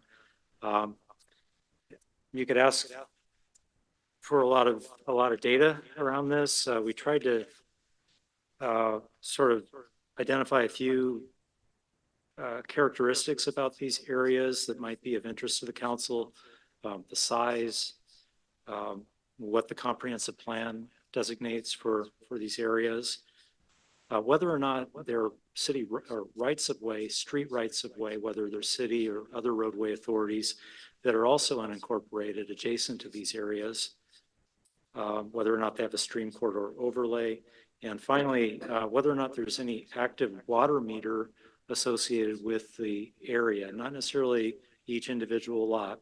That would have taken more analysis, but just at a high level, are there existing water meters in these areas, which would indicate that that one or more properties may be served by city water or water from the water district. So with that in mind, maybe I'll just stop it. I wanted to ask the mayor, were there any specific questions that you'd like me to address as I'm going through and providing sort of a high level look at these areas, just so I'm making sure I'm responsive? Well, I can't speak for everybody, but I think you're heading down the right road. Okay. We looked over the material and found it very interesting. Okay.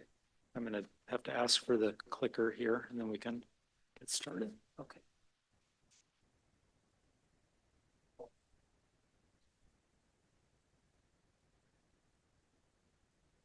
Okay, so we'll get started here. I think we're going to wrap up with some information from Katie, from your finance director, on fees. Well, that's all I get? Okay, good. Do I need to go all the way back here? Oh, interesting. Okay. Well, in your request for council action, do you all have a package of maps? You're all looking at that package? Okay, because I'm not finding slides here. Okay, that's all right. So on the first, or rather the second page of the presentation, the first page is the cover sheet. We're going to go over mapping, finance considerations, and then any discussion that the council might have. The first map is sort of an index map, and each map that follows has numbering that corresponds to that index map. And each page, in fact, has the index map on it, so you can see where you're located. Area number 1 is located in the far north area of the city on North College Street. It's a little bit over an acre. It's designated low density residential, has no right of way associated with it, no stream corridor overlay, and it does have an active water meter at 3517 North College, and existing use is single family residence and an accessory building. It appears that there are at least 3, maybe 4 lots that are associated with that area. I don't have information on ownership, if they're all under the same ownership or not. May I ask a quick question? Scott, do you know what the border on the west side, what street that is? If not, it's okay. Oh, let's see. I'm sorry, I do not. So this is north of Foothills, and would it be Maine? I can look that up. Yeah. Yes. So we'll do our best. Yeah, if you'll bear with me.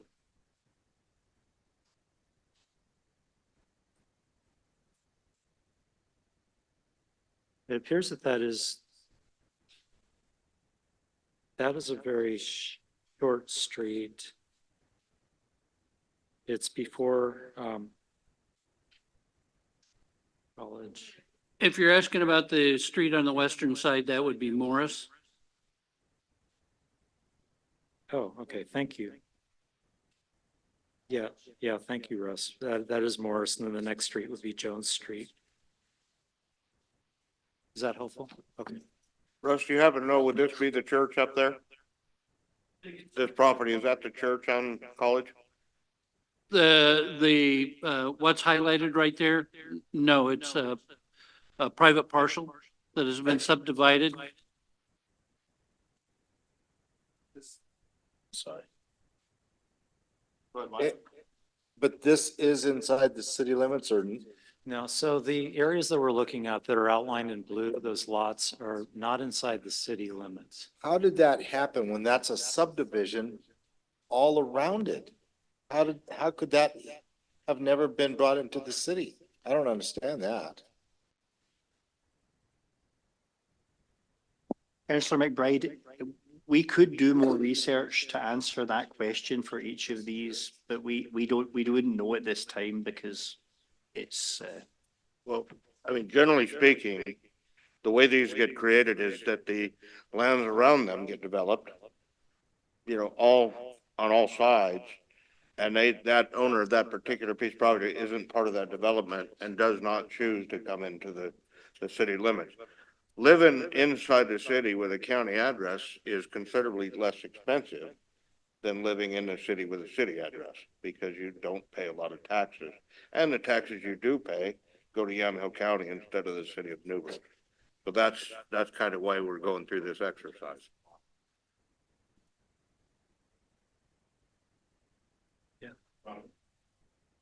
You may not know it, but if you think there's maybe 3 or 4 parcels, do you think there's one water meter for all of those? Or do you think it's one water meter that feeds? I mean, I don't know what's on that piece, but just curious. Yeah, well, we only identified 1 meter and I don't have that information. Sorry. I can provide that information for you, Scott. The one water meter, and we know this for a fact because we've run them down. The one water meter serves a single residence or single property. I've looked through the rest of the maps and that's the same case in all of those. To that parcel, to that property, it actually is serving a single residence. So where it looks like there's different parcels, that's one owner that has all that. I believe in my recollection, this particular parcel was a single parcel and was subdivided. And so what you see is one parcel being broken into 3 parcels for the potential of building 2 additional properties on it and providing an easement or an alleyway in between them. So they have the one water meter with feeds. For one existing resident, there's only one structure on that property. Yeah, we were able to verify just one, what appears to be a single family dwelling and accessory So, dwellings. Scott, can you tell us what is the city's policy towards getting these properties inside the city limits, which is ultimately always our goal? Well, so the city's comprehensive plan states that, I mean, it's not really directed at annexation. It's more about when water and or sewer services are provided, properties are required to annex, except where the code affords some flexibility for hardship exceptions and so forth. So I think that's part of the reason that we're here, is to sort of ultimately, maybe not this evening, seek direction on what the council's will is with respect to these areas. Yeah. So, thank you, Russ.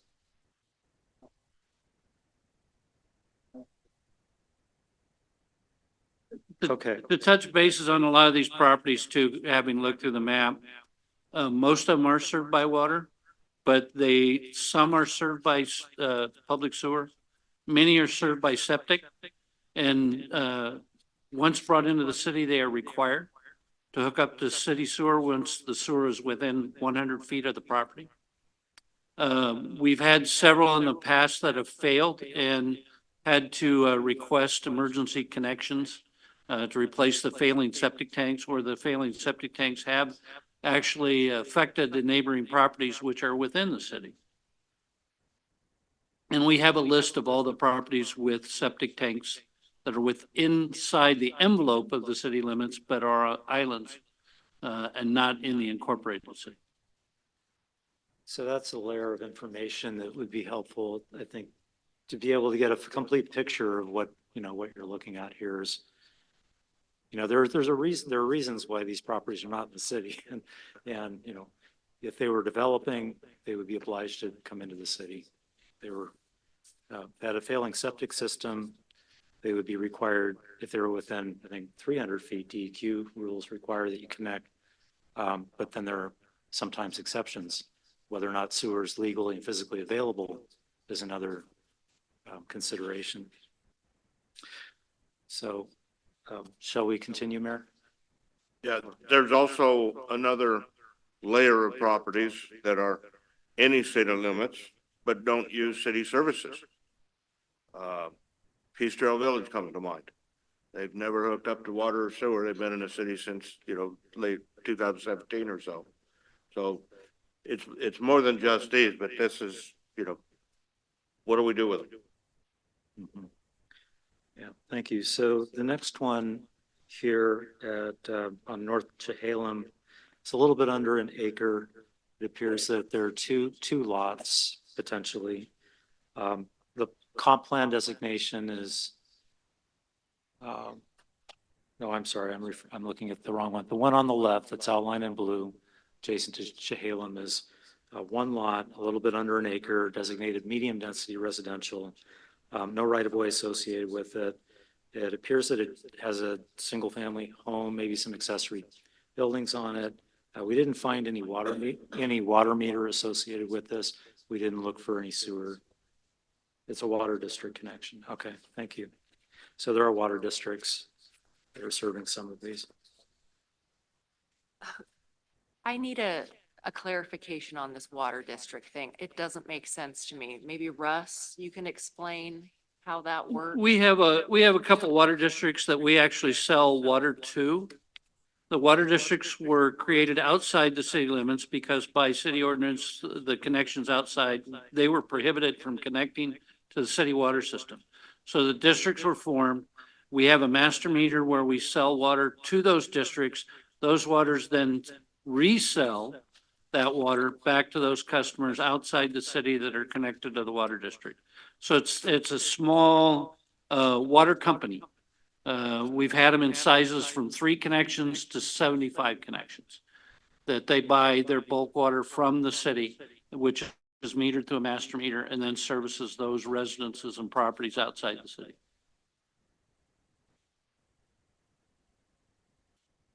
Yeah, and from what I understand, and other jurisdictions that have pursued annexation on properties that were served by service providers other than the city. For example, these properties that are served by water districts.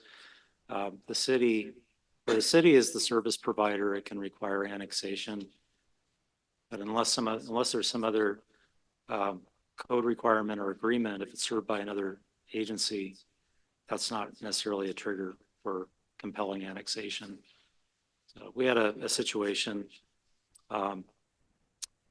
in Lake Oswego, for example, where they had collected, as properties were connecting to clean water services for water, the city had collected consents to annex based on that water connection, because they had comprehensive plan policies that said, if you're connected to municipal water, you ultimately will be asked to annex. And then there was a case in the Rogue Valley that essentially threw out those consents because it wasn't the city itself that was providing the service. It was another. So the consent was obtained based on another agency providing water. And so if you were interested in learning more about this, we would really need to look at case law with your city attorney, look at who's providing what services with Public Works Director, and really understand the landscape. So the third area that we're looking at here is in the same general vicinity. This is on North Crater. Appears that there's 2 lots. Again, this does have existing development, single family home with accessory buildings. And it's a low-density residential designation on our comp plan. There is right-of-way, or I think the comment here is that if this property were to develop, the city might be looking to require a right-of-way dedication in order to meet the standard right-of-way width on Crater. But currently that land that would be the right-of-way is outside the city. So it's just a comment that the properties, the lots themselves include land that if they were to develop, that land would be part of the frontage improvements and right-of-way dedication. So, and I don't have any water meter data on this. I don't know. They do. Also, this section of street in front of this property is currently under county jurisdiction. They don't maintain it. So we do, kind of, because no one else will. But the properties on the western side have done frontage improvements and half-street improvements. But they still will, the county will not, we won't take it over because it's not brought to city standards. So it's still under county maintenance jurisdiction. For a block, or not even a block, the length of the property. Okay, next, or questions? Sorry, Scott. I feel like there's 14 of these properties. It's gonna take us quite a while to go through each one. I don't understand what the purpose of this is and until we get to the end. I'm just wondering, do we need to sit here through each one of these? No, I think you got a good point. I was thinking the same thing. We quickly looked through these. I'm sure you all have already, but the point, the points that we're making are illustrated by the first three that we looked at. Road problems because they're not in the city, providing utilities without all the fees being paid because they're not in the city. So let's go ahead and skip down toward the end. We don't need to go over each property. Yeah, I think you've summed it up well, that there are a lot of different dimensions to this. There's the utility dimension of it. There's the roadway jurisdiction, as your public works director noted. City's not the roadway authority on all of these properties. There are maintenance obligations that, come with properties coming into the city, and jurisdiction of roadways transferring to the city. There's zoning implications for, the property owners when properties annex, then they're coming into the city zoning. So you'd also ask for some information on city fees and what fees the city may charge, and that's really in your finance director's purview. So I know Katie was prepared to address your questions there.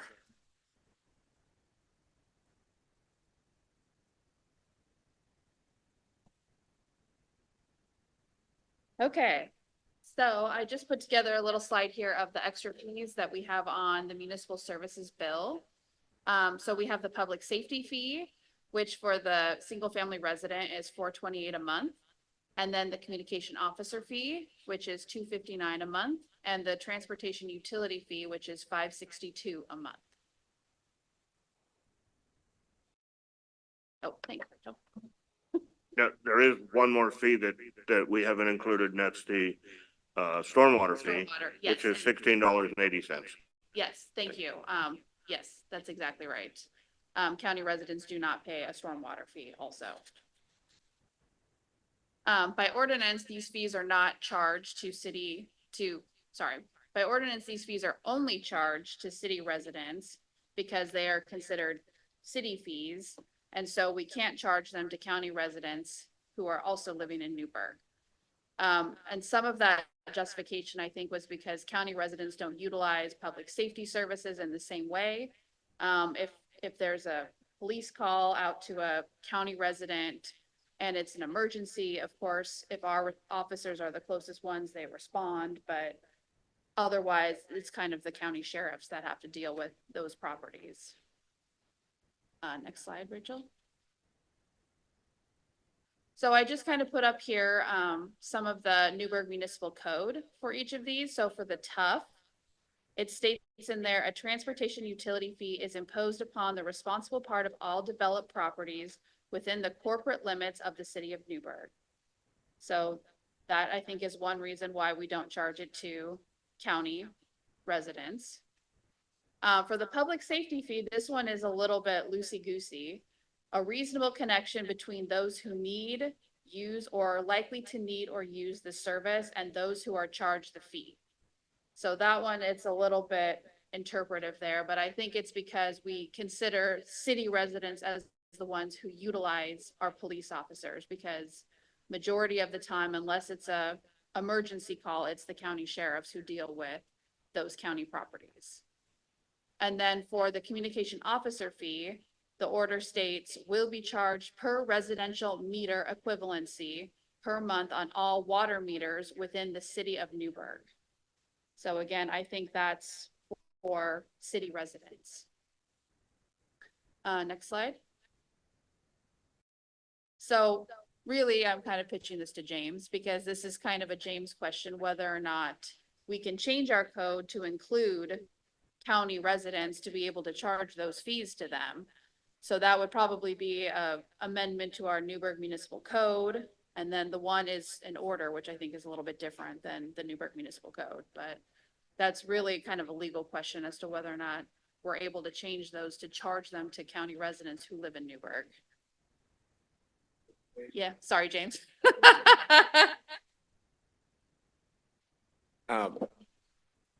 So the short answer is, well, the question is, can you charge fees to certain property owners who aren't within the kind of corporate limits, if you will, of the city? The answer to that is yes.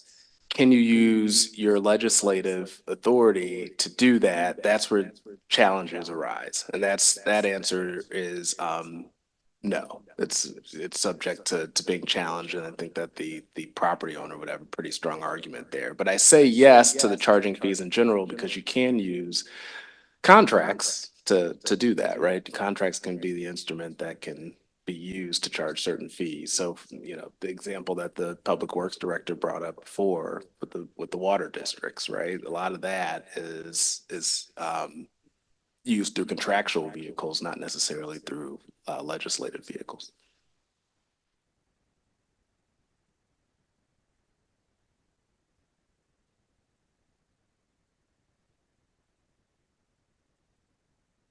So I suppose it would probably not be legal to say to an island property owner that they will receive no police support in the event of an emergency if they're not willing to enter a contract with us to pay for police services, for example. That's probably would not be an Oregon legal thing to insist upon, I assume. Yeah, I think that's a good question. I think that there's some challenges there. One is I'd have to go back and look at any sort of intergovernmental arrangements we have with the county. And I can, you know, of course, do that, but the city may already have, and I anticipate the city already does have some contractual responsibilities with other governmental entities to provide police services. So, you know, not dissimilar from the IGA that we've got with Dundee, I believe it is, where there's a contractual obligation. I suspect that we have kind of something similar with the county that could create challenges with that approach. One more issue, and this, I guess, is for Rachel. What about when it comes to vote, Rachel? Do we always know where these islands are? That they're not city residents? Do they get to vote on county elections or city elections or both? So the county elections officers actually send out the ballots and check on all of those items, and they do have a list of properties within the city and which district they're in. This came up with our recent annexation. We clarified which district it would be, things like that. Anytime, so if someone were to run for a city office or asked to be on a committee or a commission, I check all of those with our district map, so we would know and say, sorry, you're not in the city limits if they ran for something. So no, they are not voting on city measures if they are on one of those islands, or they should not be, but that would have to be double checked with the county clerk. And they would not be able to serve on some city committees and boards, and they would not be able to serve on city council. So my understanding is, just to paraphrase slightly, it is the act of annexation, which is the administrative trigger that would get the county clerk to know which ballot roll they would be on in or outside of the city. Doug, thank you for doing this. So we have 14 here that you've shown us. Are there more? Or just tiny ones? These are the ones that we're aware of, and as you can see, we've grouped lots together that are contiguous with one another, and some of these areas are much larger than others, so this appears to be the starting point. And my follow-up is then, with these 14, about how many acres or lots? Well, I guess, yeah. How much property? I guess acres at first. I'd have to get back to you on that. We haven't done the math, but we can certainly calculate that. It would be useful to know sort of what the typical, or what the median size of some of these lots. Many of these lots are developable, so it's either, waiting for a septic system to fail, or a property owner coming to the city and saying, I want to divide my property, and then we work with them. We're doing that, right now with prospective development. So.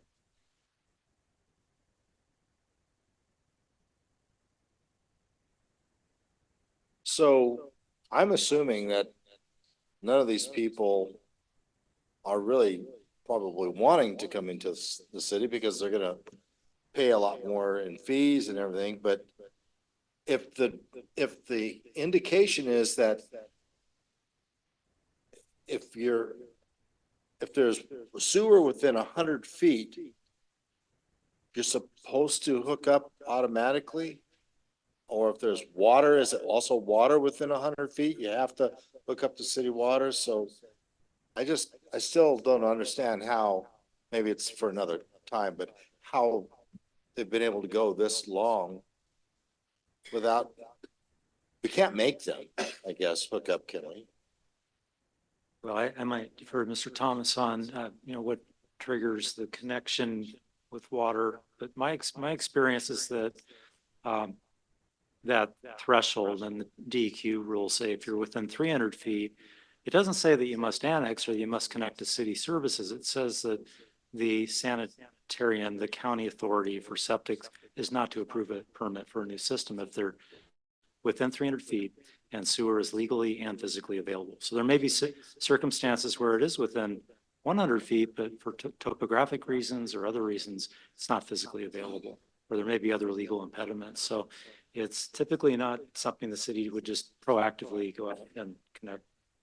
I can add to that, that it is within the city municipal code that requires their connection to sanitary sewer if the sewer is within a certain distance.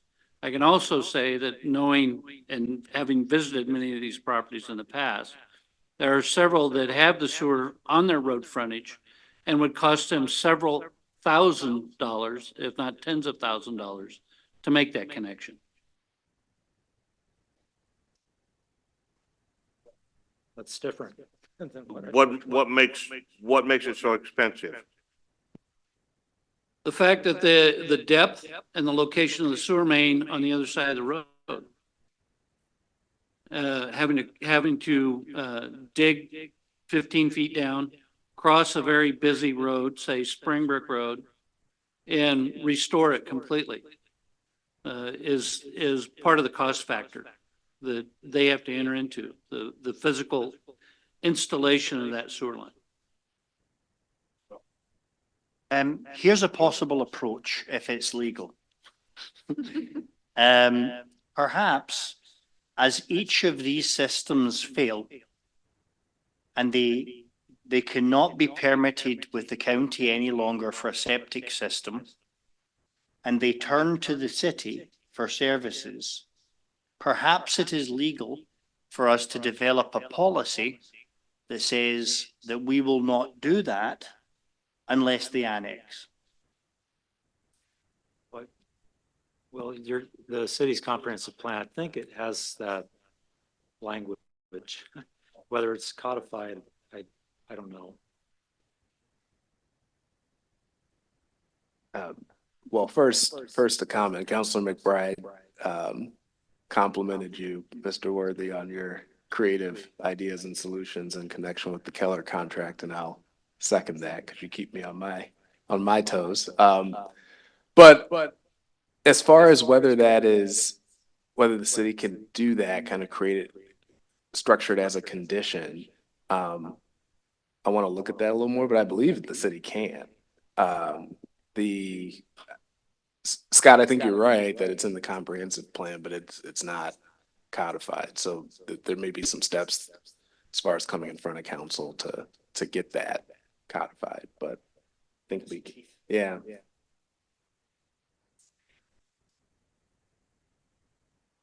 Go ahead, Elise. Hey, so just to make sure that I'm tracking, is the purpose or intent of this presentation to give us an idea based on last, oh, I'm echoing, it's kind of weird. Based on last city council meeting where we had the discussion around the property that did not want to annex? Is this to have a more proactive approach, or what is because I'm not comfortable with, I guess, proactively trying to annex properties that are on islands, even if they do receive some indirect services from us. I wouldn't be comfortable with that.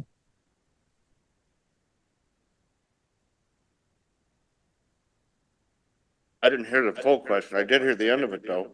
So if you didn't want to coerce them into annexing into the city, what would be your solution? Well, what's the problem? I guess I kind of go back to what Derek just asked a bit ago. What is the problem we're trying to solve? That's not, is it that they're accessing indirect services of facilities and potentially police services, as was stated? Or I get that we're not getting the revenue, but I'm not probably in favor of infringing on property rights to get a little more revenue. Okay, we are talking about property taxes too. These houses are all paying property taxes to Yamhill County, not to the city of Newberg. Yeah, but it seems like it feels like overreach. That's $30 a month. I understand all of that. I guess I'm just is this a revenue generating strategy that we're trying to put together around annexation, or can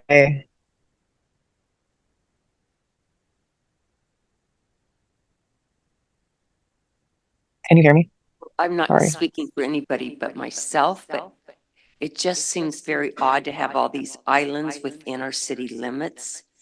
And because of their location, they do benefit a lot from the city, the parks, the activities, lots of things. It's just an odd thing. So, and obviously there is revenue being left on the table, but I would say I'm not in favor of coercing either. But if we can put together something in the code so that first opportunity, we can change it, then I think I would support that. And I would also be great to see if there are any areas, any lots or parcels that could be developed, and let some developers know in case they're interested in buying it and developing it.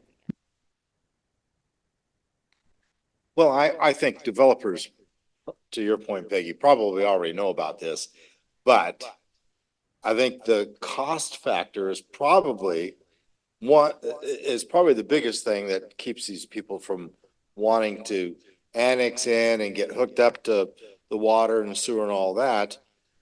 And the other thing is maybe they just don't want to have other houses around them. But if the purpose is to to primarily add inventory to our housing, then could we come up with a strategic type of plan that would help them not to pay so much, or they could pay over a payment plan of some sort that would make it more advantageous for them to come into the city? And thus, then maybe they would at that point go, yeah, I've got this, developer that's offering me a bunch of money. I think I'll go ahead and take that. And I got enough room to put a couple houses or 3 houses on the property. From my point of view, I would do something like that, but if it's thousands of dollars, like Russ was saying, not hundreds of thousands, but 10 or 20,000 or whatever, we should come up with a plan perhaps of making it simple and advantageous to bring them in. Then it's a win-win for everybody. Well, I've dealt with a lot of different cities, and most cities, every city that I know of requires that if you buy city services, you also annex into the city, because that solves all of these problems. Then the roads belong to the city, not the county, and so forth. So I would be surprised if we don't have in our codes, the requirement that if you get water or sewer or stormwater, from the city, that you would have to annex into the city. I've always assumed that it was here. I know it is in Tigard. I bought a piece of property and had to annex it into the city to get it hooked up. So, is this something, what is this, how do you feel, how does the city staff feel about this? Are we? Well, I can appreciate the conversation and that it would be helpful to staff at some point to have direction on, this is our policy with respect to annexation generally, and with respect to these areas that are fully encompassed by the city. And is it one of encouragement and support and providing information on advanced financing tools or low interest loans that are available for infrastructure? There are a number of tools that are out there that other cities use. They're mostly, what I'm thinking of, are developer-driven projects where developer is coming in and trying to make it all pencil, and they have to extend a sewer line of, off-site on to reach their property. And they're like, well, it doesn't really pencil unless I can recover some of this cost. And then you form the different terms for it, latecomers agreement or zone of benefits. So as properties along that line develop, then they reimburse that developer. It's not coming to the city. So there are tools like that that are available. And if your policy was, we're not compelling people to annex, but we have sort of a friendly annexation stance where we have these tools available, staff is available to help kind of figure it out. It's not always going to work. That would be one model. Another model is where you work with, this would be more the case in a larger area where there's multiple property owners, and to facilitate an annexation election where the property owners vote on whether or not they want to join the city. That's another model. It's voluntary, but again, it's majority rules, and there may be people coming into the city who wouldn't want to come into the city. So, there's sort of different levels of voluntary and friendliness toward annexation, all the way up to more, compulsory, and like, it's an island. We know under state statute, we can compel annexation in certain circumstances where a property is fully surrounded by the city and where certain other criteria are met. There's just a whole range of, different approaches to that. And it would be helpful to staff to know what the council's will, what is your philosophy on that? Because then we would be able to say, all right, well, this property it's timely, or this property is not ready because, the septic system is still working effectively. It would just be helpful to have some guidance in that area. We don't need it immediately, but, if that's your intent, is to form a policy, those would be some of the questions we would ask. Elise?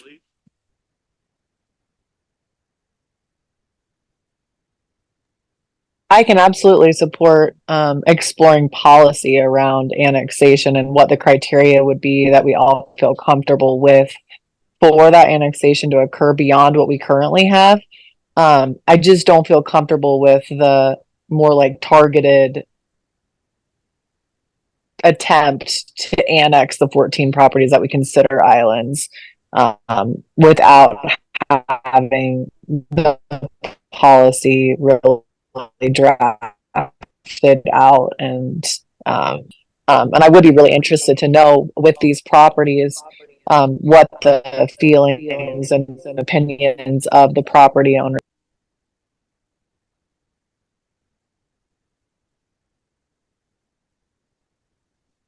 Anybody interested in paraphrasing what she just said? I did not hear it. Go ahead, Derek.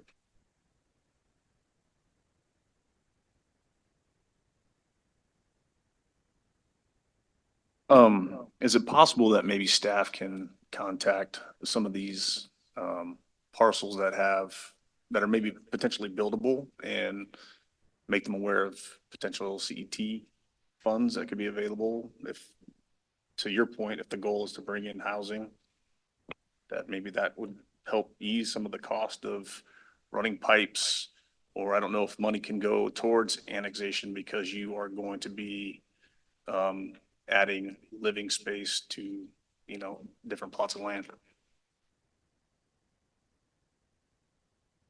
The problem with using CET funds is that, of course, as you know, they're highly prescriptive, and they're aimed at specific low income thresholds. So they might or might not be applicable to this scenario, depending upon who's living there, what the property conditions are, because they'd have to make an application. And help me here, Scott, if I'm out of line at all, but we could certainly reach out to folks and make them aware of the CET program. I'm not sure it would solve the problem necessarily. So it sounds like there's enough interest in maybe pursuing policy on this. Do we want to talk about asking staff to do something like this? I mean, it sounds like we need to make some changes. Mike? So I don't want to do anything that's going to step on property owners' rights, but I would like to have the staff think about and reach out to these property owners and I guess ask them, would you be willing to annex into the city if we could come up with a way of a one-time reduction of some percentage amount to make it simple and advantageous for them to want to do that.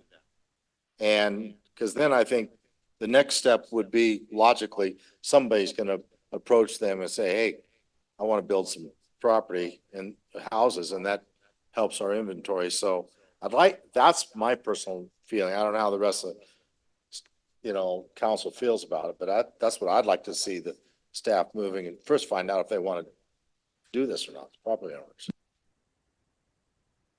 So reaching out to the owners to make them aware of CET and also just check in with them to see if they're interested in annexing, staff can easily do that. But I would like to add a note of caution about the idea of us paying for that pipe infrastructure, because we're not talking about SDCs here. We're talking about, in some cases, fairly significant lengths of pipe. And it could be that it would cost the city, and this isn't unrealistic, between $70,000 and $90,000 to provide the funds to do those pipes based upon that number of properties. And that's just a wild back of a postage stamp bit of calculation I just did. But it might be something like that. And if that's something that council desires as a policy, I think that has a budgetary impact. It should be weighed into the next budget cycle. you know, that would be if council feels it wants to go down that particular road. But getting information, we can do. So I think that there's some things that you can assume about most of these properties. One, they've all had the opportunity to annex before and chose not to. And a good example is that all of the properties down south where the city wanted to annex that land for the urban renewal district. Every one of those properties was offered a free chance to annex into the city, and there's a dozen or so of them that chose not to. There's no reason to believe that those people would change their mind if we made an offer like that again. But the ones that, I mean, our city's policy, and I thought our code required that when you hooked up to the city services, you have to do that. So I'd be interested in, if anybody's getting water in the city, I would like to find a way to charge them the same water taxes. They total about $30 a month, $360 a year, that every other resident that is hooked up to the water is forced to pay. We just a few weeks ago raised a tax on every one of those. We raised the fees. We didn't want to do it, but we knew that we had to. So why would we then continue to exempt people who are getting the very same services and not paying these taxes? So if we don't address that between now and then, I'm going to be very reluctant to want to raise the taxes to everybody else the next time it comes around, because we're not treating everybody equally. So that'll be my position on that. I guess I would like to see staff look at the feasibility of requiring them to annex before they got city, or at the same time that they get to city services. If we give somebody water, we should ask them to annex. And obviously they're at a hardship. They need the water yesterday. It's going to take them, what, 2-3 months, I think you had on the standard for type 3. So we would give them the hardship, but require them to immediately annex into the city so that they're paying all of the city taxes. So those would be the two things that I would want to see done. And the other thing is that anytime a property changes hands that's not in the city, I would like to see them be required to annex into the city on this, either before or after the sale happens. And so that's where I am on this issue. So how do you guys feel about that? Should we consider asking staff to look into that option? Will? So it would sound like there are two sort of areas of research here. The first is to just clarify what we already believe to be the case, that if somebody wants to connect to our services, that the city has the right to compel annexation, and to look at the code that goes along with that to see how robust that code is.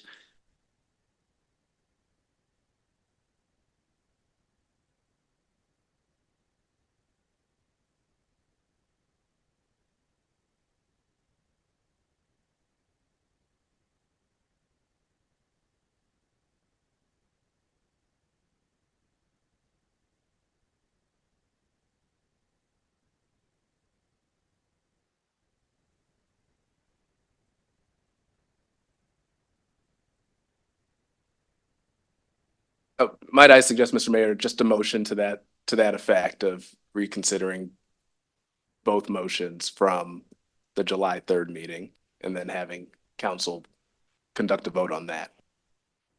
So do we need to go through the motions, or do we just need to find out what the inconsistencies were? I would just say, let's make a motion.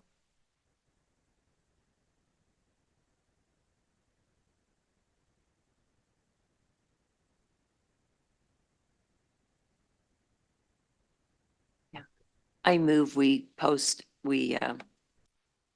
ask the city staff to postpone going forward with any contracts with regard to those two motions on June 3rd. Second. Okay, it's been moved and seconded that we postpone the actions until after the next meeting. All in favor signify by saying aye. Hold on, Mr. Worthy. Just because Councillor Yarnell Holloman has been dropped out by a technical difficulty, would you like us to call her to get her? Okay. Okay. Is somebody in contact with her? All right, so all in favor signify by saying aye. Aye. Aye. All opposed, same sign.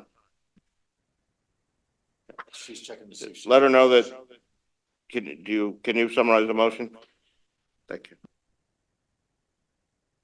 you. Do we need to wait until we get a response from her to adjourn the meeting? We should, in any case, we have a majority. So whether, no matter what her votes is, the outcome is going to be the same. Okay. Elise, can you hear us now? You can text me or talk. Yeah, I can hear you. Okay, the motion was to pause on the hardship and exemption and SDC waiver process that was begun last week. Last meeting, not last week, thank you. And we have 6 ayes so far. Would you like to make a motion, a vote on that? Pause it until when? Pause it to give staff time to research it more and bring back. Yeah, and bring it back to council at the next meeting. Okay. Yes. Yes, for further deliberation at the next meeting. Okay. Yes. I approve. I. Aye, okay, thank you. Whew, fun times. Okay, that sounds like the motion passed unanimous. That is the end of business. Does anybody have anything they want to bring up? This meeting is adjourned.